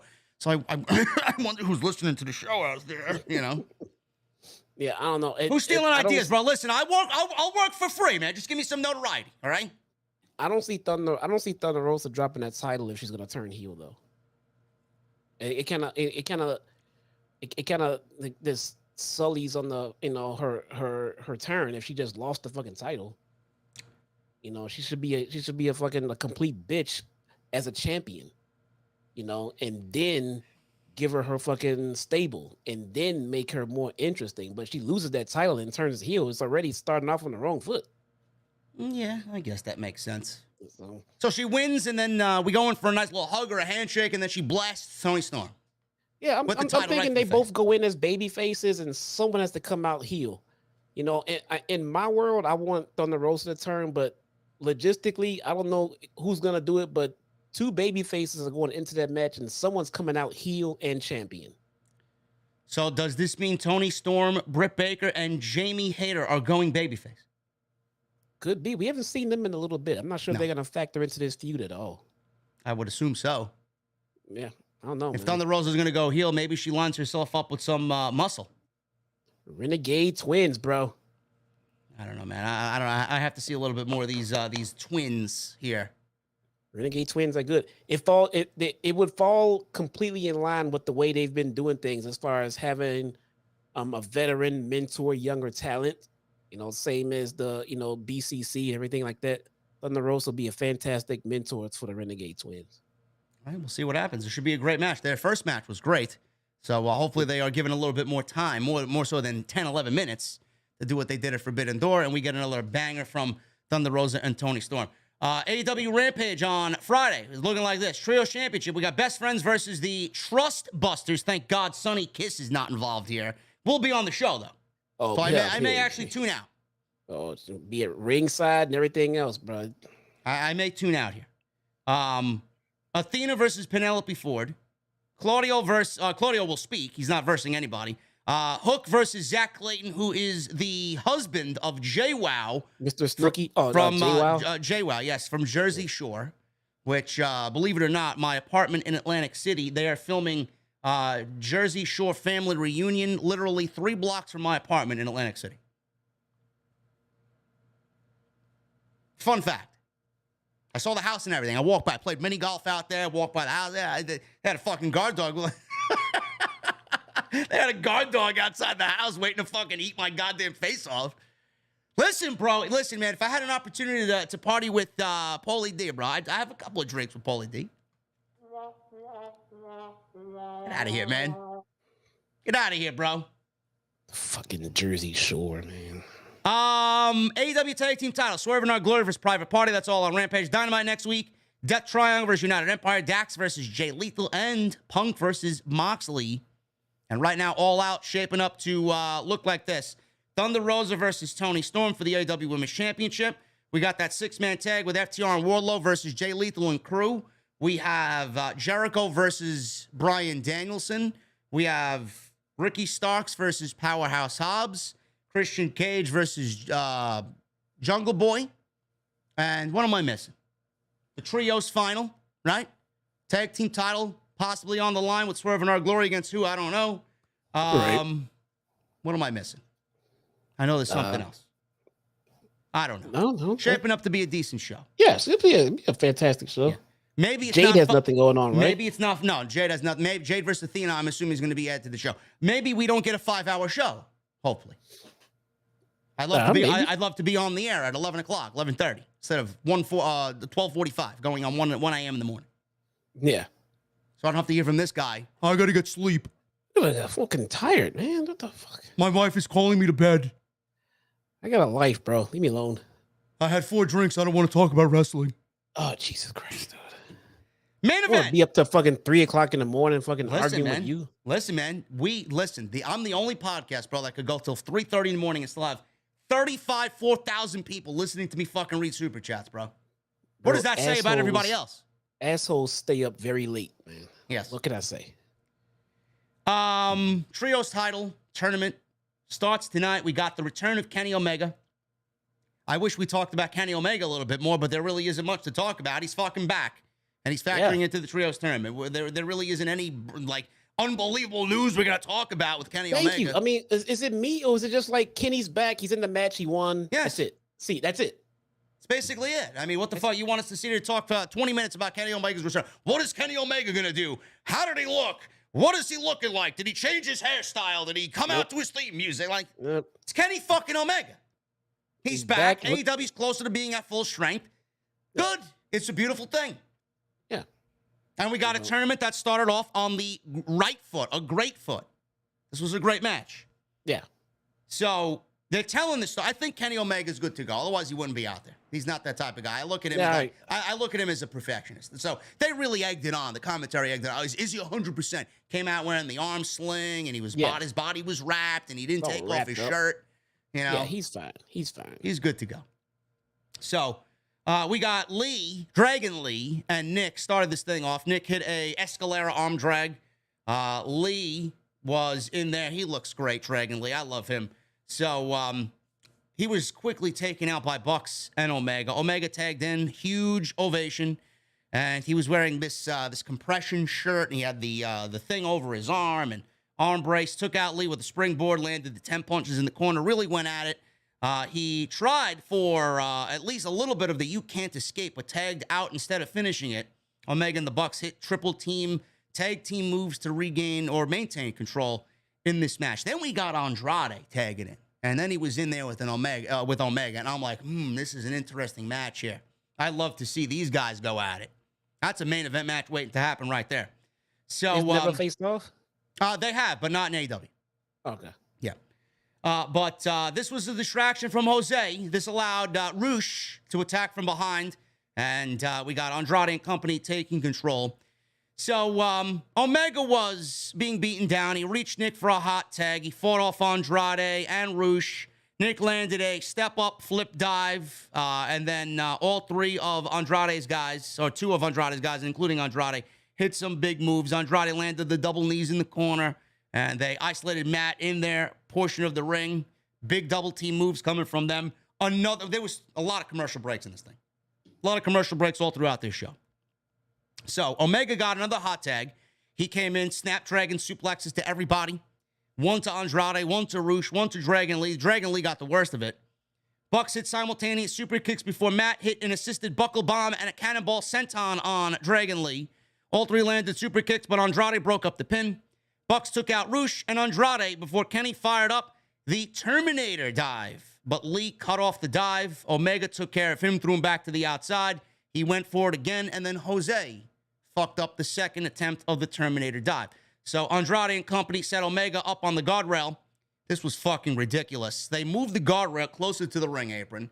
They sat Omega on top of the guardrail. Roosh and Andrade held him there in place. And Dragon Lee, like fucking shot out of a fucking cannon, he dives at Omega. He flies over the barricade, lands in a puddle of fucking beer. I thought he snapped his fucking neck. He laid there motionless. Andrade picks him back up, throws him back in the ring, and we get the match continuing. He landed in the fucking fans, dude. He landed on somebody. He hit fans. He did. I'm like, damn, I know it was a kid right there, too. He landed and hit a kid. I mean, he fucking shot out there, man. Listen, man, you get what you pay for. You sit front row. The front row experience, bro. So, after all that, I mean, it was ridiculous.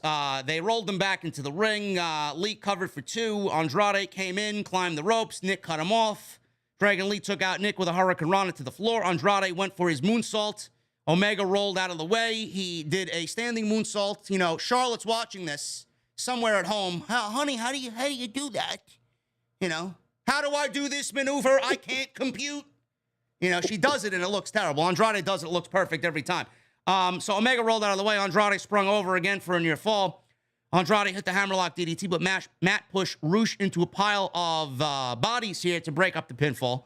Omega hit a V-trigger on Lee, followed it up with the second one, and then he took Lee and hit the one-winged angel for the 1-2-3. After the match was over, Andrade all of a sudden attacked Dragon Lee with a hammerlock DDT. Mask fell off, show went off the air, and we got the Elite advancing to the second round. They faced the winner of Death Triangle and United Empire. Excellent, excellent, excellent match. Tournament got off on the best foot possible. Yankees walked off tonight in the 10th with a grand slam. Aaron Judge. No, Josh Donaldson. We are now 11 games above the Tampa Bay Devil Rays. Ooh. There you go. Yes. There you go, bro. This was a great show tonight, man. Yeah, no, it was, man. It was a lot. God knows a lot happened. Jesus Christ, man. This was the fastest 2 hours in wrestling. Listen, Tony Khan, bro, TK, listen, man, you need some booking help, bro. I'm only a phone call away. Man. I'm only a phone call away, bro. My DMs are open, man. Ooh, you can tell when it's getting close to pay-per-view time, man. They start moving stuff along. Yeah. You know. So, I don't know. I don't know. man. Some of it feels rushed. Some of it feels long-term booking. yeah. I don't know. And the thing is, you can easily tell the stuff that's coming together and the stuff that's like, quick, change this. Yeah. You know, it's So for those who are wondering, how do you know what's long term? How you know when it's just, you can tell. You can tell the Christian Cage shit with Jungle Boy, all long term, man. Everything with the main event picture just seems like it's changing on the fly. Listen, man, the Braves, they may be 4.5 out of first place. They won 8 in a row. I'm happy with the way they're playing. You know, we won 2 games here. You know, the worst we could do is tie the series. That's fine. But, you know, the Braves have a better record than the Yankees now. Yeah, crazy. That doesn't help the Braves, though. I don't know. It gives me some brownie points. You feel better. Yeah. It doesn't help the Braves at all. Listen, man. You know, we win the wild card, bro. We beat San Diego. We got the Dodgers. It is what it is, you know? Are you going to beat the Dodgers? They did last year. Oh, okay. I don't know. We'll see what happens. All right, guys, we're going to get into the super chats. We got 2,400. We had 2,700 at one point watching us tonight. Thank you guys very much. You guys are awesome. We had 1,000 likes, 1,000 minimum. Look at that. We did the minimum. And I got working internet throughout the whole show. Yeah, look at that. Jesse's internet did not fucking robot out. Look at that, man. All Holy good. shit, I didn't even notice, bro. Yeah, man. It's like I had that tech come out. They called in 2 trucks, bro. They called in backup. They had to. I didn't say they had to rewire like pretty much the whole line leading up to my house, man. It was all fucked up. Did you download the antivirus software? I already have antivirus. A-hole. There you go. Jeez. Anyway, guys, continue to hit that thumbs up. Let's try for 1,300 minimum here on OTS. Get the super chats in. Hit that join button. Become channel members 50% off for the month of August, man. So continue to get those memberships in. We're getting new emotes done by the first week of October, man. 5 new emotes, 2 new badges just for you guys. So if you guys want in on that, you guys are going to have to sign up. Jesse, take over for about a minute. I have to let my cat, because Picardi has been sitting next to me the entire show. I have to let her out because the office door is closed. Plug your shit. I'll be back in 60 seconds. I already plugged everything. So let's You do it just- again, okay? Don't fucking give man, me go shit. go take care of some pussy. Go. Hey, listen. Asshole, okay? Go. Let your Shut your pussy mouth. out. Shut your mouth. Go. All right, guys. Welcome to Off the Script with Jesse. We now serve tacos in this mofo. How do I change that fucking taco truck in the back? Hold on. How do I hack and get that fucking taco truck away from Thunder Rosa and onto me? It fucking won't let me. What the fuck can you do? No, guys, seriously, yes, Hooligram, you definitely are the biggest of assholes. Guys, look, if you're watching JD and you don't think he's an asshole, there's something wrong with you. You don't think I'm an asshole, there's something wrong with you. I figured I'm under the assumption we are all fucking assholes at this fucking point. We are all just fucking smart asses and everything else. If you watch JD and don't know he's an asshole, look in the fucking mirror, bro. It's gotta be you. If you don't think I'm an asshole, what the fuck is wrong with you, man? You know, sometimes you just have to be a little bit of an asshole to understand an asshole. Think about it, man. Think about it. If you go on Twitter, if anybody in this chat has ever gone on Twitter and said anything to anyone that didn't involve you, not about you, but you had to go put somebody in their place, you're an asshole. What are you talking about? You know, people, oh, look at this. Look at this. What are you just talking saw about it. here, bro? Nothing at all, man. Your chat was saying you were an asshole. I was disagreeing. Yeah, I know. I live and die by the fucking asshole, bro. I was disagreeing. You know, man, it's quite the distance from where I'm sitting here all the way upstairs in my mother's basement, bro. You know, listen, I'm sorry it took so long. Yeah. jeez. Why are you hiding behind your green screens, man? Are you living in your mother's basement?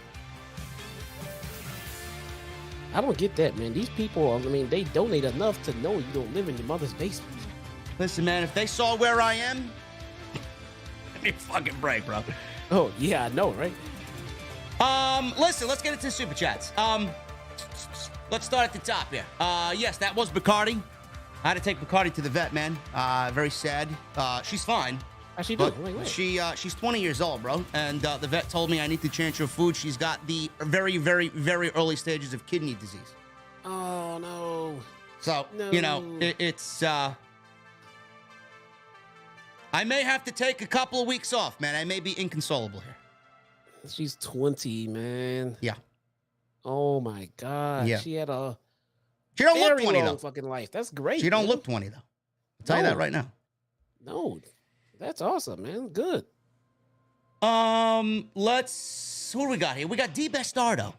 Hannah J, you won 3 matches in 2 years on Dynamite, including September 2021 versus The Bunny and September 2020 versus Brandy Rhodes. DVR'd show. Hope it was awesome. Listen, bro, I'm going to have to report this back to Jungle Boy, bro. I don't appreciate this slander here, okay? Yeah, me and Jungle Boy, bro, we go way back. Yeah. We go back to the jungle, bro. You know? Also, Brandy Rhodes, bro, is training at the Performance Center for a WWE return.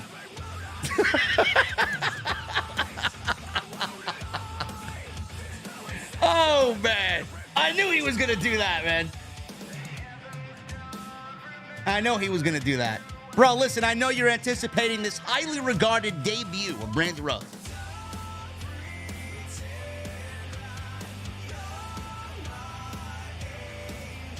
All right, moving on. Bastardo, listen, bro. Anna J, you know, it is what it is, man.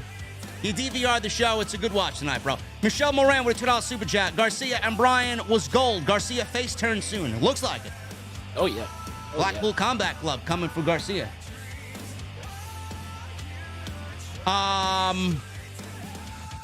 Eric Newton.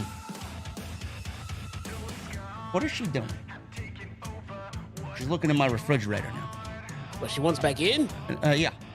Eric Newton with a $5 super chat. Great show so far tonight, but man, that Gun Club match should have been on Rampage. Brought my mood down a bit. Yeah. I agree. Jesse says the same thing. Yeah. Tony Brown with a $4.99 super chat. I've seen all the meat required. Bro, there was more meat on, I would say, maybe Monday. I mean, Tony's got more meat to supply a whole fucking month, bro, but, I mean, not much meat tonight. Tony, did you see Tuesday's meat, though? Tuesday's meat was Man. plentiful. Man. Joseph Taylor with a $5 super chat. 2 things. Taco Bell's tacos are better than Come on, bro. Really? I mean, I know I joke around a lot, but let's not get serious here, bro.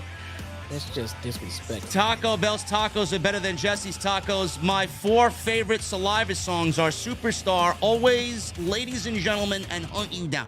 Bro, I don't know who listens to Saliva, bro. They sound like a Southern hick band. Saliva.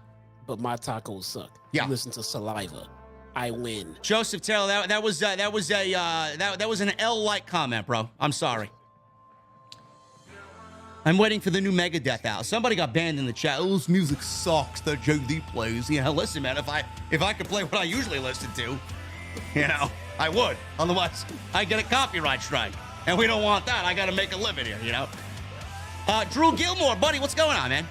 Hey, guys, yesterday was my 35th birthday, and I'd love a birthday shout-out. Happy 35th, motherfucker. 35th birthday.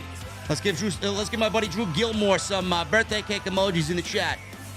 Gonna get a late night workout in while I listen to my favorite tag team in the IWC. Welcome back, Kenny Omega. Indeed. Eric Newton with a $5 super chat. Overall, great show tonight. Only bad parts was the Gun Club and seeing Sonny kiss. What? Yes. When Mox and Punk next week happens, hopefully MJF shows up. We will see, man. Tony Khan's got something planned for sure.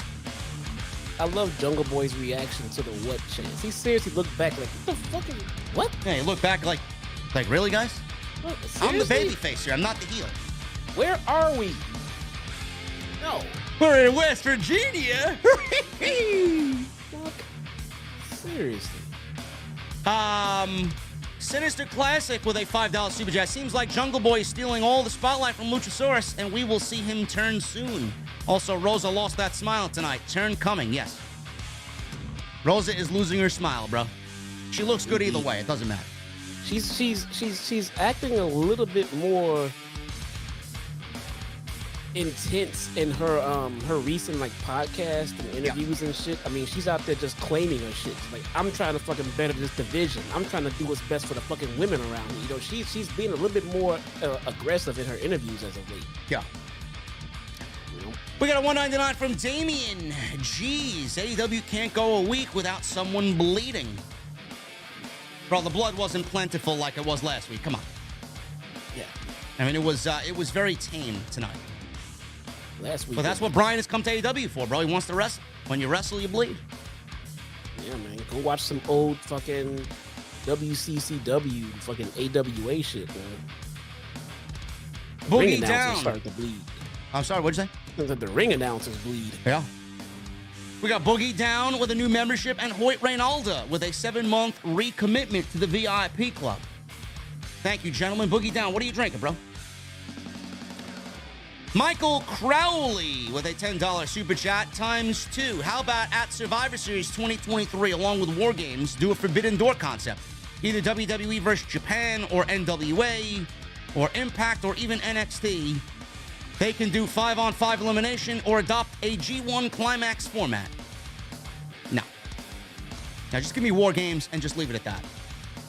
I gotta admit, I like the idea, but it just feels like a booking nightmare. Yeah. So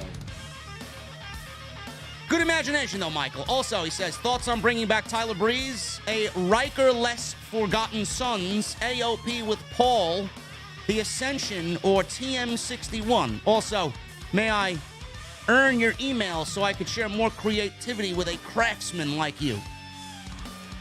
Michael, my email is in my Twitter account, my Twitter bio. And of all the teams that I would bring back that you mentioned, I would bring back AOP only. Bingo. With Paul. Paul Tyler Ellering Breeze. for sure. I would bring Tyler Breeze back Yes. as an NXT coach. Yes, I would bring him back, yes. Kratos with a 25-month membership, and he's got a gold microphone. Bro, we're going to add 36 and 48 months to that, bro, so you got a long way to go. 2 Master Vault of Glass challenges away from my time lost found verdict in Destiny. Great show tonight. I will take a liquid death on ice. OTS for life. Bro, all I needed was my time lost Fate Bringer, and I was good to go, bro. That's it. I still need a Vex Mythic class, man. You still need a Vex Mythic class. What the fuck's wrong with you? I don't fucking do Volta Glass. Bro, LFG, man. It's your best friend. Yeah. Listen, I need this sword from the dungeon, man. Does anybody play Destiny here? I need to know if this sword is farmable, man. I keep doing it once a week, and I just stop. I need this exotic sword. It's fucking pissing me off. It's the only thing I usually do during the week, and then level up guns that I've crafted. Ridiculous. Yeah, you gotta get all them shits past level 16, man. Yeah, it's ridiculous. I got my Drang at level 15, and I'm working on my my Arc Glaive, the Nezarec Sin, for You next have your season. I got exotic it at level glaives. 7. Second? You have all 3 of your exotic glaives. No. Farm them. They're easy to farm, man. Where do you get them? The Do I gotta do that Wellspring. Wellspring shit? Wellspring. Fuck that garbage, man. Master Easy to Wellspring? farm. It should be easy now. Yeah, you're right. It should be easy now. It's easy to farm. Yeah. All right, we'll see what happens. Yeah, Kratos, good luck with that, bro. Triple H Era with a $4.99 super chat and a $4.99 super chat. He says, do you see Hangman interfering in the Punk Monster match after bringing him up tonight? Yes, I do. It's a possibility. It's a possibility. I mean, put it like this. It's not just a possibility. If it doesn't happen, Hangman looks extremely fucking weak. Yeah. So it has to happen in some form of another. Jester's Court 1 with a new membership. Brother, what are you drinking tonight, man? I bought this great whiskey, man. This fucking great whiskey. What the hell's the name? I took a picture. I posted it on Twitter. 2 new whiskeys, bro, I got. Jefferson's Ocean Aged at Sea and Oregon Spirit Bourbon Whiskey. This is 50% 100 proof, bro. Jesus Christ, man. Can't wait to make my old fashioned. I'm gonna have 2 old fashions, one with each tomorrow, man. Do you have a Benny's Beverage Depot by you? No, I have Total Wines and Spirits. Oh, okay. I thought Benny's was a national chain. Looking forward to my day off tomorrow, guys. Pasta for dinner tomorrow. Old fashions with my new whiskey, and I'm sitting down, and I'm finally watching something I've wanted to watch. Bro, I'm watching Peacock and Black Phone, bro, on Peacock. No. Better Call Saul. Black Phone, bro. Fine. It's a movie. Watch it, then start Better Call Saul. Yes, it's on the list of things to do. I told you. The ending of Better Call Saul wraps up Breaking Bad for us. Okay. You All gotta right. watch it, man. The Cake with a 17-month membership. We haven't heard a lot from The Cake, bro. What's going on, man? Punk, Heart and Soul line was cold. But I feel like TK wants to pop a rating, putting the match on Dynamite. Also, JD, I found a new band called Orion. Never heard of them, bro. Are they copyright free? I'd use them on the show. Thank you, Cake. 17 months, man. We got Tony Brown with a $1.99 super chat. AEW, just like Arby's, we got the meat. There you go. There you go. They got the meat, bro. Oh, my goodness. Tony Brown, we love you, brother. Naruto sucks with a $10 super chat. Mox kissed Punk. Mox versus Punk in a tongue wrestling match for the AEW champ. What the fuck are you talking about, bro? See? This isn't Effie, bro. This isn't GCW mudslinging fucking garbage, okay? Get out of here. See? Your fans. We got Knive45 with a $20 super chat. Hey, JD, I love the show, but I have to say Jesse's analysis is really bad. If CM Punk wasn't 100%, TK wouldn't bring him back. His analysis is pure speculation. Please keep Jesse honest and continue to hold his feet to the fire. Now, I'll agree with the second half of that super chat. I embrace being, held to the fire. If I say something, bro, I stand by it. If I said it, then I fucking meant it. So hold me to it. You don't disagree. If you disagree with me, that's cool.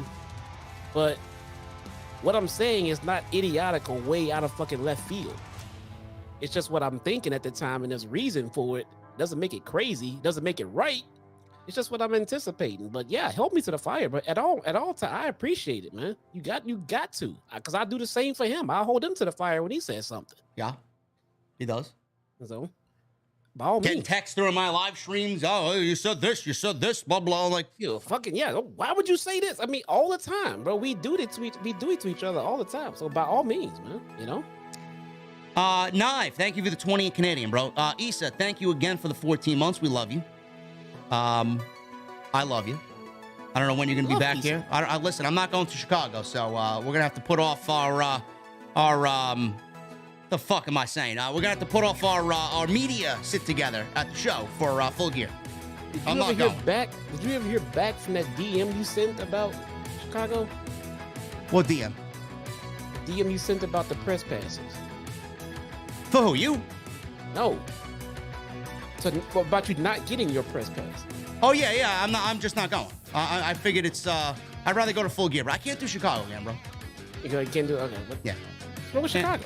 Nothing's wrong with Chicago. I just don't want to go to the same city over and over again. What's wrong with Chicago? Nothing's wrong with Chicago, man. I want to go to a different city. But no reply back though. No. I don't know.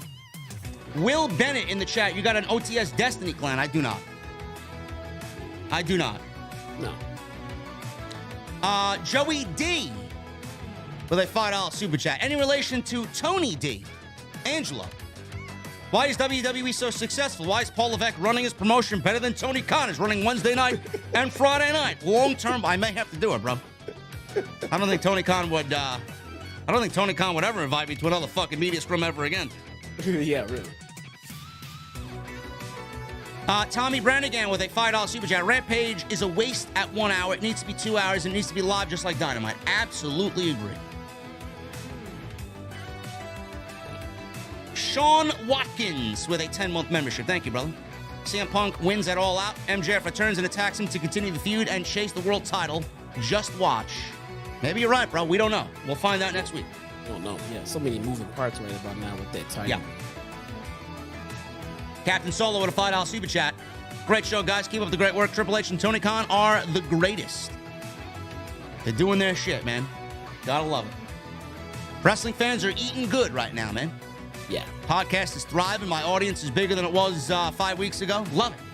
Everybody's winning.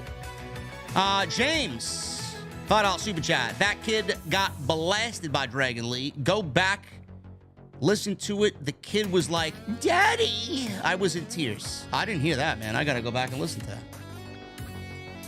Oh, All I know is Dragon Lee landed in a puddle of something, man, whether it was soda or beer. It looked disgusting. No, I'm pretty sure he landed on a kid. And then maybe the beer spilled on him. I don't know. Yeah. Billy Sizane with a $5 super chat. JD, do we see Johnny Gargano next week in Cleveland? No. I think Johnny Gargano ends up with Paul Levesque. Robert Dion with a new membership. Robert Dion, what are you drinking, brother? Whiskey bar is right behind me, man. Open last call. What are you drinking? Matthew with a $1.99 super chat. No message. Billy with another $10 super chat. JD and Jesse, you guys rock. Please pray. Taking my kitty in. He's 15 years old. Listen, bro, I did it with mine. She's 20. Nothing but love and prayer, man. Love my fur babies. Joseph Taylor with a $2 super chat. Can I get a Kevin Dunn? Wood? Kevin Dunn ain't going anywhere, Joseph Taylor. Right now, anyway. Jeremy Lewis with a $5 super chat. It's my 1-year anniversary as a member. Welcome back, Kenny Omega. Seeking surgeries is expected. Just storyline.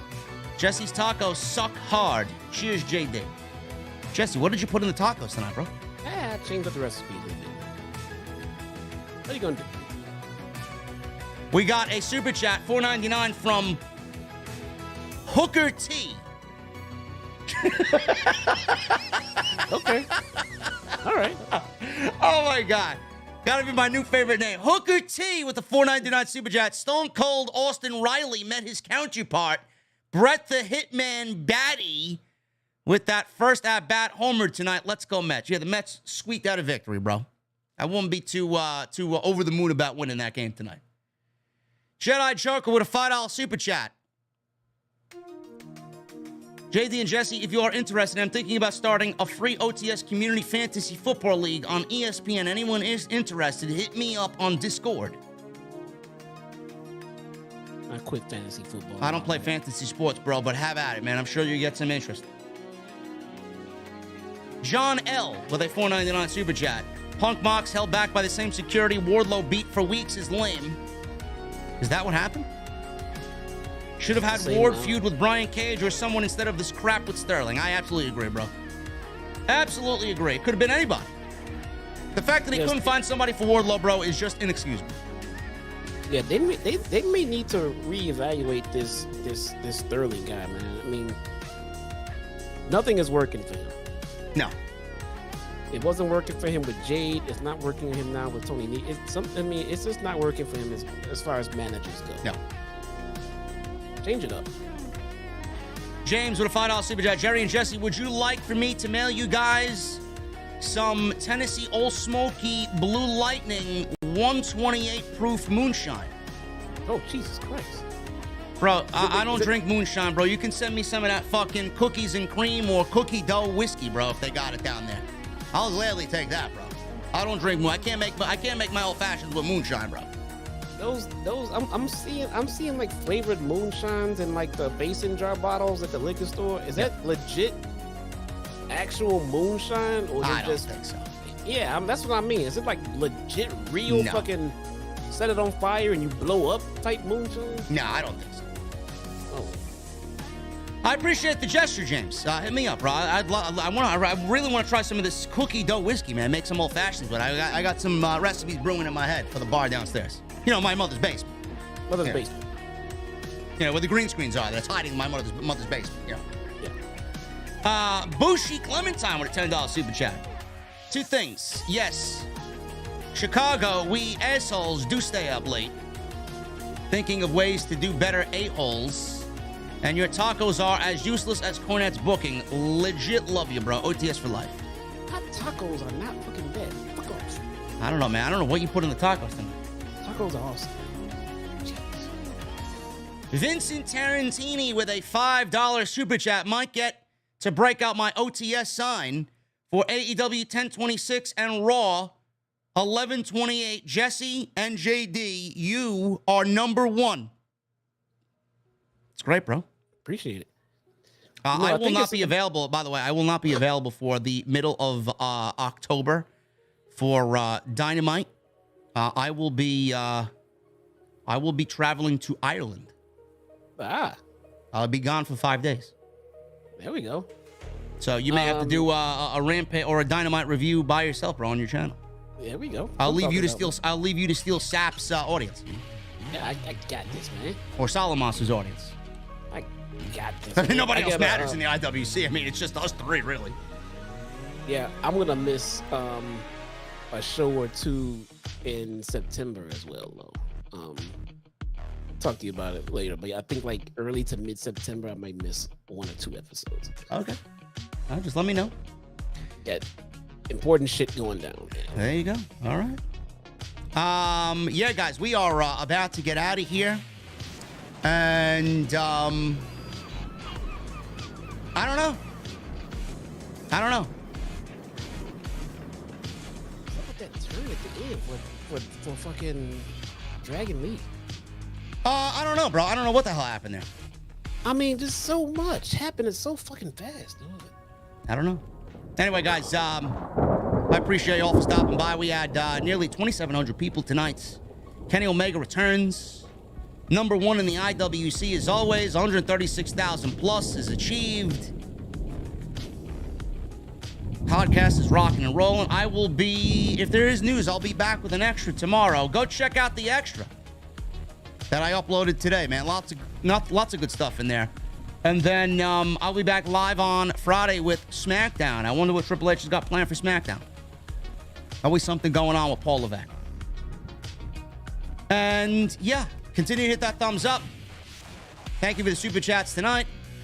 Hit the subscribe button. Follow me on social media at JDfromNY206. That's Twitter, Instagram, TikTok, and Cameo. Thank you for all the love on TikTok tonight. Also, with the video on TikTok I uploaded today, another 20,000 views over there. Awesome stuff. Thank you guys very much, man. I need 2 things from you before I get out of here. Number 1, I need those guitar emojis in the chat because I'm a wizard with the $5 super chat. What's up, JD? Should WWE rebrand the current design of the tag team titles and merge into one set? Yes. Absolutely. I need my VIPs with those Mustang emojis, and I need that music on max. We got Kenny Omega coming back tonight, guys. Goodbye and good night. Bang! I'll see you guys on Friday.